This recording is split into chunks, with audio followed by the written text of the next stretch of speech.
میڈیٹیشنز پر بات کر رہے ہیں۔ یہ رومن شہنشاہ مارکس اوریلیس اینٹونائنس کی ذاتی تحریریں ہیں، ان کی پرسنل ڈائری سمجھ لیں۔ بالکل، یہ کتاب پبلش ہونے کے لیے نہیں لکھی گئی تھی، یہ ان کی اپنی سوچ اور ریفلیکشنز کا مجموعہ ہے جو انہوں نے خود سے مخاطب ہو کر لکھا۔ اچھا، اس لیے اس میں ایک الگ قسم کی سنسیریٹی ملتی ہے۔ اور مارکس اوریلیس ایک کافی دلچسپ شخصیت تھے۔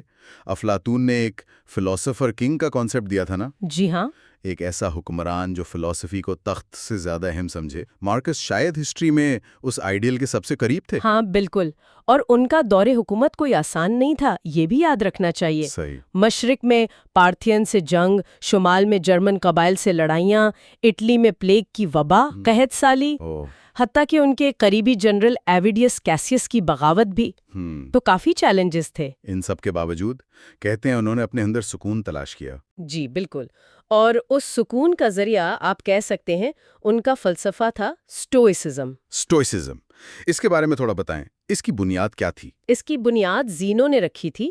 سٹوئکس کا ماننا تھا کہ سب سے بڑی اچھائی ورچو یعنی نیکی ہے۔ اچھا، زندگی نیچر اور ریزن یعنی فطرت اور عقل کے مطابق گزارنی چاہیے۔ وہ کائنات کو ایک سنگل لیونگ اینٹی مانتے تھے جس کی روح خدا ہے۔ اور سب کچھ ایک ڈیوائن پلان یا فیٹ یعنی تقدیر کا حصہ ہے جسے قبول کرنا چاہیے۔ تو یہ صرف عام زندگی کے لیے نہیں بلکہ مشکل وقت میں، جیسا کہ مارکس نے دیکھا، ایک قسم کا مینٹل فریم ورک تھا۔ ایگزیکٹلی، بالکل۔ رومن سوسائٹی میں سٹوئسزم بہت پاپولر ہوا، خاص طور پر پولیٹیکل انسٹیبلٹی کے دوران۔ کیوں؟ اس کی وجہ غالباً اس کی سمپلسٹی، سیلف ریلائنس پر زور، ڈیوٹی کا احساس اور تقدیر کو قبول کرنے کی تعلیم، یہ چیزیں لوگوں کو اپیل کرتی تھی۔ ایپکٹیٹس جیسے فلاسفرز نے بھی اسی سوچ کو آگے بڑھایا، اور مارکس نے اسی فلسفی کو اپنی زندگی اور ان رائٹنگز میں آپ کہہ سکتے ہیں پریکٹیکلی اپلائی کیا۔ سمجھ گیا۔ تو چلیں ان کی انہی رائٹنگز میں ذرا گہرائی میں اترتے ہیں۔ لیٹس اسٹارٹ وتھ بک 1۔ بک 1 یہ ایک بہت ہی یونیک انداز میں شروع ہوتی ہے۔ کیسے؟ یہ پورا باب شکر گزاری، گریٹیٹیوڈ کے بارے میں ہے۔ مارکس ان تمام لوگوں اور اثرات کا شکریہ ادا کرتے ہیں جنہوں نے ان کی شخصیت سازی میں مدد کی۔ یہ تو بڑی دلچسپ شروعات ہے۔ کن لوگوں کا ذکر کرتے ہیں وہ؟ فہرست کافی لمبی ہے، لیکن کچھ اہم نام جیسے اپنے دادا ویرس سے اچھی طبیعت سیکھنے کا ذکر ہے، اپنے والد سے شائستگی اور مردانگی، اور والدہ سے مذہبی احترام، سخاوت اور سادہ زندگی گزارنے کا۔ پھر ان کے ٹیچرز آتے ہیں۔ ہاں، ان کا بھی ذکر ہے۔ ڈائگنیٹس، جی، ڈائگنیٹس جنہوں نے فضول مشاغل سے بچنا سکھایا، رسٹکس جنہوں نے انہیں ایپکٹیٹس سے انٹروڈیوس کروایا اور صحیح زندگی گزارنے کی خواہش پیدا کی۔ اور بھی تھے نا، اپولونیس، سیکسٹس، میکسیمس، ہر ایک سے کچھ خاص سیکھا انہوں نے۔ بالکل، جیسے اپولونیس سے ذہنی آزادی اور مشکل حالات میں ٹیمپر مینٹین کرنا، میکسیمس سے سیلف کنٹرول اور سچ بولنا، یہ سب خوبیاں وہ نوٹ کرتے ہیں۔ اور اپنے ایڈاپٹیو فادر اینٹونینس پائس کا بھی ذکر ہے کافی تفصیل سے۔ ہاں، خاص طور پر ان سے مارکس نے غرور سے پاک رہنا سیکھا، عوامی معاملات کو سمجھداری سے چلانا، دوستوں سے وفا کرنا اور گورنمنٹ میں فضول خرچی سے بچنا۔ تو یہ صرف تعریف نہیں ہے بلکہ ان کوالٹیز کو آئیڈینٹیفائی کرنا ہے جنہیں وہ خود اپنانا چاہتے تھے، ایک طرح کی سیلف ریفلیکشن ہے۔ صحیح۔ اور آخر میں وہ دیوتاؤں کا شکریہ ادا کرتے ہیں۔ جی، کہ انہیں اچھے رشتہ دار، استاد، اچھی صحت اور فلسفی کی طرف رہنمائی ملی۔ وہ یہ سب فیٹ اور دیوتاؤں کی مہربانی سمجھتے ہیں۔ اور یہ حصہ انہوں نے کہاں لکھا تھا؟ یہ انہوں نے کوارڈکس کے ملک میں دریائے گرینوا کے کنارے لکھا، غالباً کسی ملٹری کیمپین کے دوران۔ واہ، جنگ کے دوران بھی فلسفہ! جی، اس پورے باب سے سٹوئک سوچ کی عکاسی ہوتی ہے کہ ہم آئسولیٹڈ انڈیویجولز نہیں ہیں، ہماری زندگی دوسروں کے اثرات اور یونیورس کے نظام سے جڑی ہوئی ہے۔ یہ شکر گزاری اس بات کا اعتراف ہے کہ ہماری شخصیت اور خوبیاں صرف ہماری اپنی نہیں بلکہ ایک لارجر نیٹ ورک کا حصہ ہیں۔ انٹرسٹنگ۔ شکر گزاری سے شروعات کرنا واقعی ایک پاورفل فاؤنڈیشن سیٹ کرتا ہے۔ اچھا، اب آتے ہیں بک 2 پر۔ اس کا فوکس کیا ہے؟ بک 2 میں مارکس روزمرہ کی پریکٹیکل ایکسرسائزز پر زور دیتے ہیں۔ Practical exercises? کس طرح کی؟ جیسے دن کا آغاز اس یاد دہانی سے کرنا کہ آج مختلف قسم کے ناگوار لوگوں سے واسطہ پڑ سکتا ہے۔ ہیں؟ یہ کیسی ایکسرسائز ہے؟ نہیں مطلب وہ کہتے ہیں کہ آج آپ کا سامنا انٹرفیئرنگ، انگریٹفل، ایروگینٹ، ٹریچرس، انویس یا ان سوشل لوگوں سے ہو سکتا ہے۔ یہ تو کافی نیگیٹو سٹارٹ ہے دن کا۔ لیکن ان کا پوائنٹ الگ ہے۔ وہ کہتے ہیں کہ ان لوگوں کی برائیاں ان کی نیکی اور بدی سے لا علمی کی وجہ سے ہیں۔ اچھا۔ چونکہ ہم جو سٹوئک انڈرسٹینڈنگ رکھتے ہیں، اچھے اور برے کی پہچان رکھتے ہیں، اور یہ لوگ بھی ہمارے جیسے ہی ہیں ذہنی طور پر خدا سے جڑے ہوئے، اس لیے ان سے نفرت یا غصہ نہیں کرنا چاہیے۔ تو یہ ان لوگوں کو سمجھنے کی کوشش ہے، ان سے نفرت کرنے کی نہیں؟ ایگزیکٹلی ہم سب ایک دوسرے کی مدد کے لیے بنے ہیں، جیسے جسم کے اعضاء۔ ایک دوسرے کے خلاف جانا ان نیچرل ہے۔ یہ تو بہت مختلف پرسپیکٹو ہے۔ جی، پھر وہ اپنی ذات کے 3 حصوں کا ذکر کرتے ہیں: جسم، فلیش، سانس، بریتھ، اور سب سے اہم رولنگ پارٹ یعنی عقل یا مائنڈ۔ Rolling part.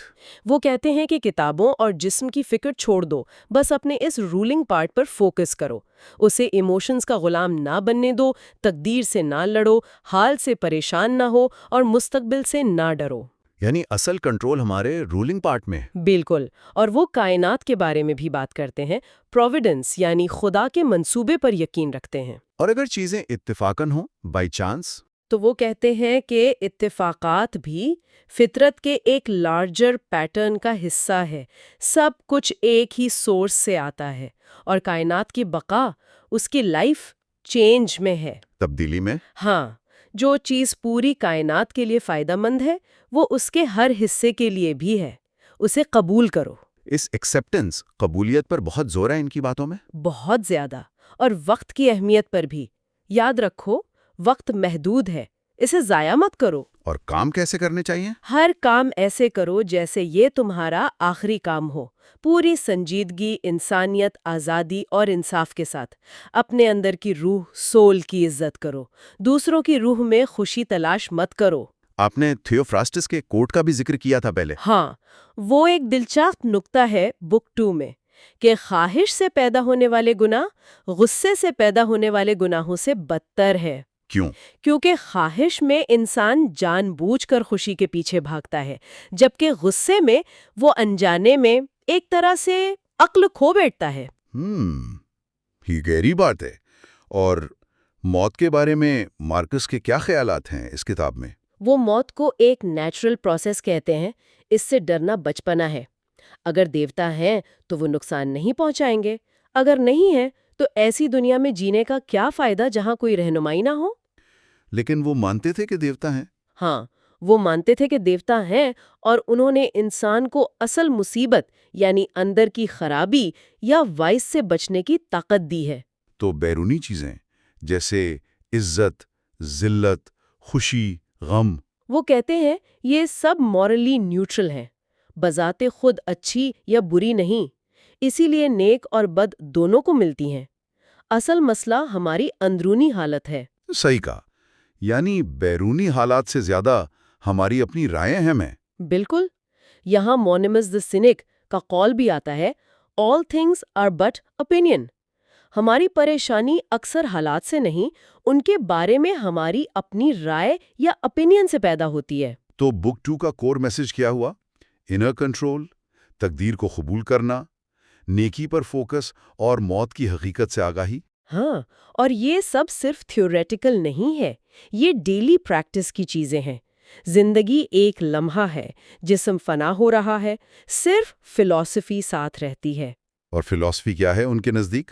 اپنے اندر کے خدا، ڈیوینٹی ود ان کو پاک رکھنا، خوشی اور غم سے اوپر اٹھنا، بے مقصد کام نہ کرنا، دوسروں پر ڈیپینڈ نہ کرنا، تقدیر کو قبول کرنا، اور موت کو عناصر کا ڈیزالو ہونا سمجھ کر آسانی سے قبول کرنا۔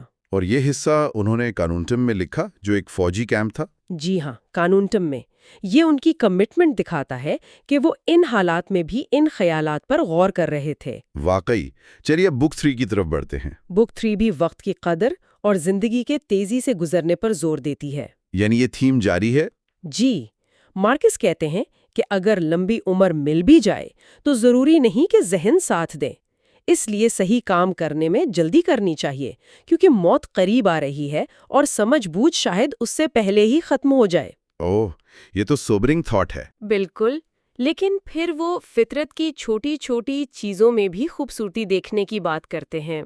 اچھا، جیسے؟ ہاں، یہ ایک بہت خوبصورت حصہ ہے، جیسے روٹی پر پڑی دراڑیں، پکے ہوئے انجیر کا پھٹنا، زیتون کا گرنا، جھکتے ہوئے اناج کے سٹے، شیر کا ماتھا، حتیٰ کہ سور کے منہ سے نکلتی جھاگ۔ واہ! وہ کہتے ہیں جو شخص فطرت سے سینسٹیو ہو وہ ان میں بھی ایک عجیب کشش محسوس کرتا ہے۔ یہ سب نیچرل پروسیسز کا حصہ ہے۔ یہ ایک الگ ہی نظر ہے۔ پھر وہ عظیم شخصیات کی موت کی مثالیں بھی دیتے ہیں؟ جی، ہپوکریٹس جو بیماروں کو ٹھیک کرتا تھا خود مر گیا۔ کیلڈینز جو دوسروں کی موت کی پیشگوئی کرتے تھے وہ بھی مر گئے۔ الیگزینڈر، پومپی، سیزر جیسے فاتحین، سوکریٹیز جیسے فلاسفر، ہیراکلیٹس، سب مر گئے۔ سبق یہ ہے کہ زندگی ایک سفر ہے، جب منزل یعنی موت آ جائے تو اتر جاؤ۔ اور آگے کیا؟ وہ کہتے ہیں اگر دوسری دنیا ہے تو وہاں خدا ہوں گے، اگر نہیں تو کم از کم دنیا کے غم اور خوشی سے نجات مل جائے گی، تو اسے کاملی ایکسیپٹ کرنا چاہیے۔ اور اس کتاب میں انر ڈیوینٹی کا کانسیپٹ مزید واضح ہوتا ہے؟ بہت زیادہ۔ مارکس کہتے ہیں کہ اپنے خیالات دوسروں پر ضائع نہ کرو جب تک کہ کامن گڈ کا معاملہ نہ ہو۔ دوسروں کی باتوں اور کاموں میں جھانکنا انسان کو خود سے غافل کر دیتا ہے۔ تو فوکس اپنے آپ پر رکھنا ہے۔ ہاں، صرف وہ سوچو جو کھل کر بتا سکو، اپنے اندر کے خدا ڈیوینٹی ودن کی خدمت کرو۔ اور اس ڈیوینٹی ودن کی خدمت کیا ہے؟ اسے شدید جذبات، برے خیالات، جلد بازی، تکبر اور خدا یا انسانوں سے شکایت سے پاک رکھنا، خدا کے نظام کا احترام کرنا اور انسانوں کے ساتھ مہربانی سے پیش آنا، یہ سمجھتے ہوئے کہ وہ لا علمی میں غلطیاں کرتے ہیں۔ ایک رومن اور محب وطن کی طرح عمل کرنے کی بات بھی کرتے ہیں وہ۔ جی، موت کے لیے تیار رہو اور بیرونی سہاروں پر ڈیپینڈ نہ کرو۔ وہ کہتے ہیں کہ اگر انصاف، سچائی، اعتدال، ہمت اور عقل سے بہتر کچھ ملے تو اسے اپناؤ، ورنہ اپنے اندر کی اس ڈیوینٹی کو ہی سب سے اوپر رکھو۔ کیوں؟ پہ دوسری چیزیں جیسے شہرت، طاقت، دولت، لذت، یہ سب ذہن کو خراب کر سکتی ہیں۔ بہترین کا انتخاب کرو اور اس پر قائم رہو۔ اور ایسا شخص کیسا ہوتا ہے؟ وہ نہ کسی ٹریجڈی کا رونا روتا ہے، نہ تنہائی یا صحبت کا محتاج ہوتا ہے، نہ زندگی سے بھاگتا ہے، نہ اس کے پیچھے دوڑتا ہے۔ وہ ہر وقت موت کے لیے تیار رہتا ہے۔ یعنی اصل فوکس اندرونی پاکیزگی اور عقل پر ہے۔ بالکل، وہ اوپینینیٹو فیکلٹی یعنی رائے قائم کرنے کی قوت کے احترام کی بات بھی کرتے ہیں۔ اچھا، کیونکہ یہی قوت ہمیں فطرت اور عقل کے خلاف رائے قائم کرنے سے روکتی ہے۔ عقل کا تقاضا ہے کہ جلد بازی نہ کرو، انسانوں سے مہربان رہو اور خدا کے آگے سر تسلیم خم کرو۔ باقی سب قیاس آرائیاں چھوڑ دو۔ ہاں، زندگی صرف حال کے لمحے میں ہے، ماضی گزر چکا، مستقبل غیر یقینی ہے۔ اس میں ایک انالیسس کا میتھڈ بھی بتایا گیا ہے۔ ہاں، ایک دلچسپ طریقہ ہے۔ ہر چیز کو اس کی اصل حالت میں دیکھو، اس کا نام، اس کے حصے، اس کا مقصد، کائنات کے لیے اس کی اہمیت، انسان کے لیے اس کی اہمیت، اس کی مدت اور اس کے لیے درکار نیکی یعنی ورچو۔ اور پھر کہو یہ خدا کی طرف سے ہے اور اس کے مطابق عمل کرو۔ تو بک 3 کا سینٹرل میسج ہوا، وقت کی قدر کرو، اندرونی ڈیوینٹی پر فوکس کرو، عقل کی پیروی کرو اور فطرت کی چھوٹی چیزوں میں بھی بیوٹی دیکھو۔ اور سب سے بڑھ کر موت کو ایکسیپٹ کرنا سیکھو اور زندگی کو ورچو کے مطابق گزارو، بغیر کسی ایکسٹرنل ویلیڈیشن کے۔ ٹھیک، اب آخری حصہ جو ہم آج ڈسکس کر رہے ہیں، بک 4، اس میں کیا نئے تھیمز آتے ہیں؟ بک 4 میں مارکس ذہن یعنی مائنڈ کے کام کرنے کے طریقے پر مزید غور کرتے ہیں۔ اچھا، وہ کیسے؟ وہ کہتے ہیں جب ذہن فطرت کے مطابق کام کرتا ہے تو وہ حالات کو جیسے وہ ہیں ویسے قبول کرتا ہے اور ان کے مطابق ڈھل جاتا ہے۔ ڈھل جاتا ہے؟ ہاں، بلکہ وہ رکاوٹوں، آبسٹیکلز کو بھی فیول بنا لیتا ہے۔ جیسے آگ ہر چیز کو جلا کر اپنی طاقت بڑھا لیتی ہے۔ یہ انٹرسٹنگ انالوجی ہے، یعنی مائنڈ رکاوٹوں سے رکتا نہیں، انہیں استعمال کرتا ہے۔ ہاں، اگر وہ رائٹ ریزن پر چل رہا ہو۔ مارکس یہ بھی کہتے ہیں کہ لوگ سکون کے لیے دور دراز جگہوں پر جاتے ہیں، گاؤں، سمندر، پہاڑ۔ ہاں، جاتے ہیں۔ لیکن اصل سکون اپنے اندر، اپنے ذہن میں مل سکتا ہے۔ اگر خیالات آرگنائزڈ ہوں تو یہ دنیا کی سب سے پرسکون جگہ ہے۔ Inner retreat. جی، اس اندرونی گوشہ نشینی کو اکثر استعمال کرو اور اپنی نیکی کو تازہ کرو۔ لیکن پریشانیاں تو آتی ہیں، ان کا علاج کیا بتاتے ہیں مارکس؟ وہ کچھ سینیریوز ڈسکس کرتے ہیں، جیسے اگر دنیا کی برائی سے پریشان ہو تو کیا کریں؟ تو یاد رکھو کہ عقل مند مخلوق ایک دوسرے کے فائدے کے لیے بنی ہے۔ درگزر کرنا انصاف کا حصہ ہے، اور لوگ انجانے میں غلطی کرتے ہیں۔ کتنے لوگ پریشان ہو کر مر گئے، خاموش رہو۔ اور اگر تقدیر کی تقسیم پسند نہ آئے؟ کائنات یا تو پروویڈنس خدا کے منصوبے سے چلتی ہے یا ایٹمز یعنی اتفاق سے۔ دونوں صورتوں میں دنیا ایک بڑا شہر ہے اور تم اس کا حصہ ہو۔ صحت خراب ہو تو، شہرت کی فکر ہو تو؟ صحت خراب ہے، یاد رکھو عقل مائنڈ اس سے متاثر نہیں ہوتی اگر وہ اپنی طاقت کو پہچانے۔ شہرت کی فکر ہے، یاد رکھو سب کچھ جلد بھلا دیا جاتا ہے، تالیاں کھوکھلی آوازیں ہیں۔ تو ہر پریشانی کا جواب اندرونی پرسپیکٹو شفٹ کرنے میں ہے۔ بالکل، دو اہم اصول ہمیشہ یاد رکھنے چاہیے۔ پہلا، چیزیں روح کو پریشان نہیں کر سکتی، وہ باہر بے حرکت رہتی ہیں۔ پریشانی اندر کی رائے اوپینین سے پیدا ہوتی ہے۔ اور دوسرا، منظر بدل رہا ہے، فنا ہو رہا ہے، دنیا تبدیلی ہے، زندگی رائے ہے۔ یہ زندگی رائے ہے والا نقطہ بار بار آ رہا ہے۔ جی، یہ سٹوئسزم کا مرکزی خیال ہے۔ پھر وہ انسانوں کے کازمک کنیکشن پر بھی بات کرتے ہیں۔ وہ کیسے؟ کہ اگر ہم سب میں سمجھ بوجھ انڈرسٹینڈنگ کامن ہے تو عقل ریزن بھی کامن ہے، اور وہ قانون لا بھی جو ہمیں حکم دیتا ہے۔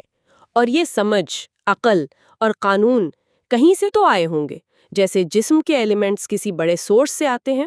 لوگوں سے معاملے میں ان کا کیا مشورہ ہے، خاص طور پر جب کوئی برا سلوک کرے؟ نہیں ہوا، یعنی نقصان کا احساس ہماری اپنی تخلیق ہے۔ ایک طرح سے جو چیز انسان کو مورلی بدتر نہیں بناتی وہ اس کی زندگی کو بھی بدتر نہیں بنا سکتی۔ اور یاد رکھو تم اور تمہارا دشمن دونوں مر رہے ہو۔ ریالٹی ورسز اوپینین کا تھیم یہاں پھر نظر آتا ہے۔ یس، کسی کی توہین آمیز رائے کو قبول نہ کرو، حقیقت کو دیکھو، اور دو رہنما اصول فالو کرو۔ کون سے؟ پہلا، صرف وہ کرو جو عقل انسانیت کے مفاد کامن گڈ میں بتائے۔ دوسرا، کسی دوست کی معقول وجہ پر اپنی رائے بدلنے کو تیار رہو، بشرطے کہ وجہ انصاف یا عوامی بھلائی ہو، نہ کہ ذاتی پسند یا شہرت۔ اور اپنی عقل، ریزن کو استعمال کرنے پر بہت زور ہے۔ ہاں، اگر یہ اپنا کام کر رہی ہے تو اور کیا چاہیے؟ تم ابھی الگ ہو، لیکن جلد ہی کائنات میں تحلیل ہو جاؤ گے، یا اس کازمک ریزن میں واپس چلے جاؤ گے جس نے تمہیں پیدا کیا۔ تو جب تک ہے کیا کریں؟ جب تک زندہ ہو اور طاقت ہے کچھ اچھا کرو، دوسروں کے الفاظ، خیالات اور کاموں کو نظر انداز کر کے وقت اور سکون حاصل کرو، اپنی ذات اور اپنے اعمال پر توجہ دو۔ شہرت کی بے سودگی، فیوٹیلٹی آف فیم پر بھی مزید بات کرتے ہیں۔ بہت واضح طور پر، یاد کرنے والے بھی جلد مر جائیں گے، شہرت پھیکی پڑ جائے گی۔ اگر یادداشت اور لوگ لافانی بھی ہوں تو تعریف تمہارے لیے کیا معنی رکھتی ہے؟ نیکی ورچو خود کفیل ہے، سیلف سفیشینٹ ہے، تعریف اس کا حصہ نہیں۔ ایک زمرد بغیر تعریف کے بھی چمکے گا۔ آخر میں وہ ڈیموکریٹس کی بات کرتے ہیں، کم چیزوں کا انتظام کرو کے بارے میں۔ ہاں، لیکن مارکس کہتے ہیں اس سے بہتر ہے صرف ضروری کام کرو، جیسا کہ ایک سوشل کریچر کی عقل حکم دیتی ہے۔ اس کا کیا فائدہ؟ اس سے عمل اچھا بھی ہوتا ہے اور کم بھی۔ زیادہ تر باتیں اور کام غیر ضروری ہیں، انہیں کم کرنے سے فرصت اور سکون ملتا ہے۔ خود سے پوچھو، کیا یہ غیر ضروری ہے؟ یہ سوچ پر بھی اپلائی ہوتا ہے۔ تو بک 4 ایک طرح سے ان سب آئیڈیاز کو کنسولیڈیٹ کرتی ہے، in focus, acceptance, reason, virtue اور اویئرنیس آف امپرماننس۔ بالکل، اور یہ سب ایک ایکٹیو لائف کے کانٹیکسٹ میں ہے۔ وہ ایک شہنشاہ تھے، جنگیں لڑ رہے تھے، حکومت چلا رہے تھے، لیکن ان کا فوکس ہمیشہ اپنے اندرونی قلعے انر سٹیڈل کو مضبوط رکھنے پر تھا۔ وہ چٹان والی مثال؟ جی ہاں، چٹان کی طرح مضبوط رہو جس سے لہریں ٹکرا کر ٹوٹ جاتی ہیں۔ حادثہ تمہیں بدقسمت نہیں بناتا۔ تو پھر خوش قسمتی کیا ہے؟ خوش قسمتی یہ ہے کہ تم اس موقع پر پریشان نہیں ہوئے، برداشت کرنے کی خوش قسمتی واقعے کی بدقسمتی سے بڑی ہے۔ صبح جلدی اٹھنا۔ ہاں، مارکس خود سے کہتے ہیں کہ کیا تم صرف کمبل میں گرم رہنے کے لیے پیدا ہوئے ہو؟ نہیں، تم انسانوں والے کام کرنے کے لیے بنے ہو۔ وہ مثال دیتے ہیں، دیکھیں پودے، پرندے، چینٹیاں سب اپنے فطری کام میں لگے ہیں۔ تو انسان کو بھی اپنا فرض نبھانا چاہیے۔ آرام ضروری ہے، مگر وہ کہتے ہیں فطرت نے اس کی ایک حد رکھی ہے۔ یہاں سٹوئسزم کا وہ بنیادی اصول نظر آتا ہے نا، فطرت کے مطابق عمل کرنا۔ بالکل، انسان کی فطرت صرف آرام نہیں بلکہ فعال ہونا، سوشل ہونا، اپنی صلاحیتوں کا استعمال کرنا ہے۔ یہ خود کو یاد دلانے کا ایک آپ کہیں مؤثر طریقہ ہے۔ اچھا، پھر اگلے کچھ ابواب ہیں 2 سے 4، ان میں وہ خیالات پر قابو پانے کی بات کرتے ہیں۔ یعنی پریشان کن سوچوں کو ذہن سے نکالنا اور سکون کی حالت میں واپس آنا۔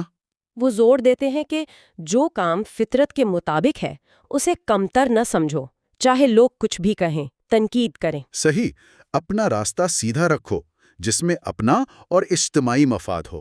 آخرکار ہم سب نے اسی زمین میں واپس جانا ہے جس نے ہمیں پالا پوسا۔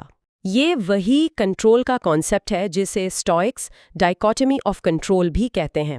دیکھیں، ہم بیرونی واقعات یا لوگوں کی رائے نہیں بدل سکتے، لیکن اپنے خیالات اور رد عمل وہ ہمارے اختیار میں ہیں۔ جی، فطرت کے مطابق چلنا یعنی عقلی اور سماجی طور پر ذمہ دار ہونا، یہی اصل راستہ ہے۔ اچھا، باب 5 میں ایک بہت دلچسپ نکتہ ہے کہ اگر آپ میں کوئی خاص ٹیلنٹ نہیں تو کیا ہوا؟ ہاں، مارکس کہتے ہیں بہت سی دوسری خوبیاں ہیں جن پر کام کیا جا سکتا ہے، جیسے سنجیدگی، ایمانداری، برداشت۔ سادگی، سخاوت، یہ سب آپ کے اختیار میں ہے۔ تو اپنی کمزوریوں کا بہانہ بنانے کی بجائے ان خوبیوں کو نکھارو۔ یہ تو سیلف امپروومنٹ کا بنیادی خیال ہوا۔ بالکل، اپنی کمیوں پر آپ کہیں رونے کی بجائے ان خوبیوں پر فوکس کرنا جو ہم میں ہے یا پیدا کی جا سکتی ہیں، یہ بہت امپاورنگ سوچ ہے۔ پھر باب 6 میں نیکی کرنے کے رویے پر بات ہے۔ کچھ لوگ نیکی کر کے فوراً شکریہ یا بدوہ چاہتے ہیں۔ صحیح۔ کچھ یاد رکھتے ہیں کہ دوسرا ان کا مقروض ہے۔ لیکن مارکس کہتے ہیں کہ بہترین وہ ہیں جو نیکی کر کے بھول جاتے ہیں، جیسے انگور کی بیل پھل دے کر بھول جاتی ہے۔ ہمیں ایسا ہی ہونا چاہیے، ایک نیکی کر کے اگلی کی طرف بڑھ جانا چاہیے۔ اسے غیر مشروط نیکی کہہ سکتے ہیں یا ڈس انٹرسٹڈ کائنڈنس۔ بالکل، بغیر کسی ذاتی فائدے یا پہچان کی توقع کے بھلائی کرنا، یہ سٹوئسزم میں ایک بہت اہم سماجی قدر ہے۔ عمل خود اپنا انعام ہے۔ باب 7 اور 8 میں وہ تقدیر کو یعنی فیٹ کو قبول کرنے کی بات کرتے ہیں۔ جی، وہ ایتھنز والوں کی ایک سادہ سی دعا کی مثال دیتے ہیں، اے زیوس ہمارے کھیتوں پر بارش برسائے۔ وہ کہتے ہیں دعا یا تو ایسی سادہ ہو یا بالکل نہ ہو، قسمت کو ایسے قبول کرو جیسے ڈاکٹر کی کڑوی دوا۔ چاہے کڑوی ہو، کیونکہ یہ کائنات کے مجموعی نظام اس کی صحت کے لیے ضروری ہے۔ یہ پروویڈنس یا فیٹ کو قبول کرنے کا سٹوئک تصور ہے۔ بالکل، یعنی جو کچھ ہو رہا ہے وہ ایک بڑے منظم کائناتی منصوبے کا حصہ ہے اور ایک طرح سے ہمارے لیے موضوع ہے۔ اس سے لڑنے کی بجائے اسے قبول کرنے میں ذہنی سکون ہے۔ ابواب 9 سے 12 تک مارکس ہمت نہ ہارنے کی تلقین کرتے ہیں۔ اگر عمل نصیحت سے کم رہ جائے تو دوبارہ کوشش کرو۔ ہاں، فلسفے کو ایک علاج سمجھو، جیسے آنکھوں کا مریض اچھے نسخے کی طرف لپکتا ہے۔ فلسفہ وہی کہتا ہے جو تمہاری فطرت چاہتی ہے۔ وہ یاد دلاتے ہیں کہ سب کچھ عارضی ہے، ٹرانزیٹوری ہے۔ اس لیے اپنی روح کے استعمال پر توجہ دو۔ حقیقی خوبیاں جیسے انصاف، ہمت، یہ عام سمجھی جانے والی اچھی چیزوں جیسے دولت، شہرت ان سے مختلف ہیں۔ یہاں مسلسل کوشش، فلسفے کی عملی اہمیت اور حقیقی اقدار پر فوکس کرنے پر زور ہے۔ بیرونی چیزوں کی ناپائیداری کو سمجھنا اور اندرونی کردار کی مضبوطی پر کام کرنا، یہ سٹوئسزم کا مرکز ہے۔ اگلے حصے 13 سے 16 ان میں وہ وجود کی بات کرتے ہیں، مادہ اور روح۔ کہتے ہیں کچھ بھی فنا نہیں ہوتا، صرف شکل بدلتی ہے۔ اور ریزن یعنی عقل وہ خود کافی ہے۔ جو چیزیں انسان ہونے کے لیے ضروری نہیں وہ اصل مقصد نہیں۔ اپنی سوچ کی کوالٹی پر دھیان دو، کیونکہ روح خیالات سے رنگی جاتی ہے۔ اور انسان کا اصل مقصد معاشرت یعنی سوسائٹی میں اپنا کردار ادا کرنا ہے۔ یہاں مادے کی تبدیلی، ریزن کی خود مختاری اور انسان کی سماجی فطرت پر زور ہے۔ یہ خیال کہ ہماری سوچیں ہمارے کردار کو بناتی ہیں بہت اہم ہے۔ ابواب 17 سے 21 میں وہ عملیت پسندی یعنی پریگمیٹزم کی بات کرتے ہیں۔ ناممکن کی توقع کرنا پاگل پن ہے۔ برے لوگ برا کریں گے، یہ ناممکن ہے کہ وہ ایسا نہ کریں۔ ہر شخص میں مشکلات برداشت کرنے کی طاقت ہوتی ہے۔ دوسروں کی غلطیاں برداشت کرو، وہ بھی انسان ہے۔ اور سب سے اہم، ذہن رکاوٹوں کو بھی اپنے فائدے میں بدل سکتا ہے، جسے وہ transformative power of the mind کہتے ہیں۔ کائنات کو چلانے والی طاقت کی عبادت کرو۔ جی، یعنی مشکلات کو چیلنج سمجھ کر ان سے سیکھنا اور آگے بڑھنا، دوسروں کے ساتھ تعلقات میں برداشت اور ہمدردی کا رویہ اپنانا۔ کتاب پنجم کے آخری حصے 22 سے 36 تک ان میں اجتماعی بھلائی، چیزوں کی ناپائیداری اور کائنات میں اپنی حیثیت پر غور کرنے کا کہا گیا ہے، یعنی ایک ایٹم کی مانند۔ دوسروں کے برے رویے کو ان کا عمل سمجھو اور جسمانی احساسات کو اپنے اندرونی مرکز یعنی رولنگ پرنسپل پر حاوی نہ ہونے دو۔ خداؤں کے ساتھ رہنے کا مطلب عقل اور فطرت کے مطابق جینا ہے۔ اپنے ماضی کے رویوں کا جائزہ لو۔ جلد ہی تم راکھ اور ڈھانچہ بن جاؤ گے، نام صرف گونج رہ جائیں گے۔ تو اس لیے حقیقی چیزوں پر توجہ دو، خداؤں کی عبادت، انسانوں کی بھلائی اور برداشت۔ یہاں اجتماعی مفاد، پرسپیکٹو اور اندرونی سکون کو بیرونی اثرات سے محفوظ رکھنے پر زور ہے۔ خود احتسابی یعنی سیلف ریفلیکشن کی اہمیت بھی واضح ہے، اور آخر میں زندگی کی حقیقت، موت اور دنیاوی چیزوں کی بے وقتی کو قبول کرتے ہوئے صحیح عمل پر فوکس کرنا۔ بہت خوب۔ اب ہم کتاب ششم بک 6 کی طرف بڑھتے ہیں۔ جی، اس کے ابتدائی ابواب 1 سے 5، ان میں مارکس کائنات کی مادے کی فرمانبرداری اور حاکم عقل سوورن ریزن کی بات کرتے ہیں، جو کسی کو نقصان نہیں پہنچاتی۔ وہ کہتے ہیں اپنا فرض کرو، حالات جیسے بھی ہوں، چیزوں کی اصلیت اور قدر کو پہچانو۔ سب کچھ بدل رہا ہے اور بدل جائے گا۔ کائنات کو چلانے والی ہستی سب جانتی ہے۔ یہاں پروویڈنس یعنی کائناتی نظام کے خیرخواہ ہونے کا تصور ہے۔ حالات جیسے بھی ہوں، ہمیں اپنا فرض ادا کرنا ہے، کیونکہ یہی ہمارے اختیار میں ہے۔ تبدیلی کو کائنات کا اصول سمجھ کر قبول کرنا اور چیزوں کا گہرائی سے تجزیہ کرنا اہم ہے۔ ابواب 6 سے 9 میں ایک بہت خوبصورت بات ہے۔ بدلے کا بہترین طریقہ یہ ہے کہ تم ویسے نہ بنو جیسا وہ شخص ہے جس نے تمہارے ساتھ برا کیا۔ کیا بات ہے! انسانوں کی خدمت کرتے رہو، یہی اصل خوشی ہے۔ ذہن خود کو بدلنے کی طاقت رکھتا ہے۔ یہ کردار کی بلندی کا پیغام ہے، بدلہ لینے کے بجائے اپنے اخلاق کو بلند رکھنا، خدمت خلق کو ذاتی خوشی کا ذریعہ سمجھنا، اور یہ یقین کہ ذہن خود مختار ہے اور کائنات ایک مربوط نظام ہے۔ اگلے حصے 10 سے 13، ان میں وہ پھر کائنات کے دو ممکنہ نظریات پیش کرتے ہیں۔ یا تو یہ ایٹموں کا بے ترتیب کھیل ہے، یا ایک منظم نظام یعنی پروویڈنس۔ اگر پروویڈنس ہے تو عبادت کرو اور پرسکون رہو، اگر نہیں بھی تب بھی اپنے عقل کی پیروی کرو۔ غصہ آئے تو فوراً عقل کی طرف لوٹو۔ وہ دربار کی زندگی اور فلسفے کا موازنہ بھی کرتے ہیں کہ فلسفے سے تازگی حاصل کرو اور چیزوں کو ان کی اصلیت میں دیکھو۔ ظاہری چمک اکثر دھوکہ ہوتی ہے، جیسے مچھلی کا ڈھانچہ، انگور کا رس، بھیڑ کے بال، ان کی حقیقت کو سمجھو۔ یہ ایک اہم سٹوئک پریکٹس ہے، چیزوں کو ان کے اجزاء میں توڑ کر دیکھنا، ان کی حقیقت کو سمجھنا، تاکہ ان کی ظاہری کشش یا خوف ختم ہو جائے۔ اور دونوں ممکنہ کائناتی صورتوں میں عقل اور کردار کی اہمیت برقرار رہتی ہے۔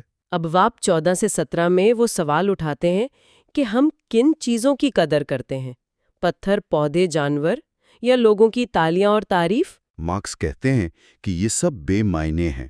اصل قدر اپنی عقلی اور سماجی روح کو نکھارنے میں ہے۔ زندگی دریا کی طرح بہہ رہی ہے، بے لگام خواہشات صرف بے چینی لاتی ہیں۔ اپنی عقل کی قدر کرو۔ یہ حقیقی قدر یعنی ٹرو ورتھ کی تلاش ہے۔ بیرونی چیزیں جیسے شہرت، دولت، عارضی ہیں اور ہمارے اختیار سے باہر۔ اصل توجہ اندرونی کردار، عقل اور سماجی ذمہ داریوں پر ہونی چاہیے۔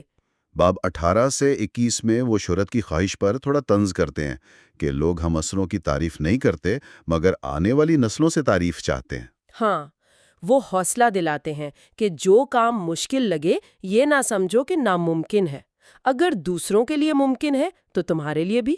زندگی کے چیلنجز کو کھیل کے میدان کی طرح سمجھو، جہاں مخالف سے چوٹ لگ جائے تو ذاتی دشمنی نہیں پالتے۔ اور اگر کوئی تمہاری غلطی بتائے تو خوشی سے اسے درست کرو، کیونکہ سچائی سے کسی کو نقصان نہیں ہوتا۔ یہ بہت عملی مشورے ہیں۔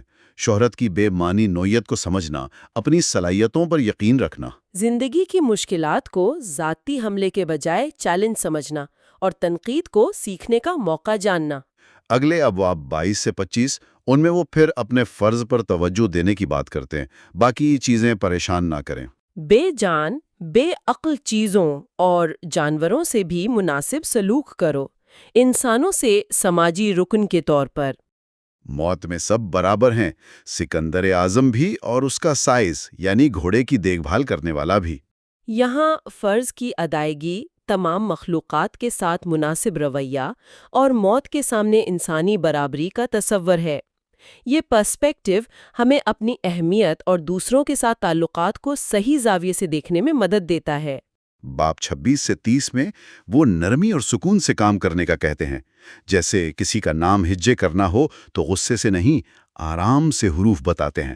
اخلاقی فرائض بھی اسی طرح سکون سے ادا کرو، دوسروں کی غلطیوں پر غصہ کرنے کی بجائے انہیں سمجھاؤ۔ موت کی تعریف کرتے ہیں، حواس کا رکنا، خواہشات کا تھمنا، سوچ کا بھٹکنا بند اور جسم کی محنت سے رہائی۔ پھر وہ اپنے پیشرو اینٹونین اسپائس کی خوبیاں گنواتے ہیں، مستقل مزاجی، سکون، انصاف پسندی، تنقید برداشت کرنا، سادگی، دوستی میں پختگی اور ان کی تقلید کا کہتے ہیں۔ یہاں منظم اور پرسکون رویے، دوسروں کے ساتھ ہمدردی اور موت کے بارے میں سٹوئک نقطہ نظر کو واضح کیا گیا ہے۔ اینٹونینس پائس کی مثال ایک آئیڈیل سٹوئک حکمران اور انسان کے طور پر پیش کی گئی ہے۔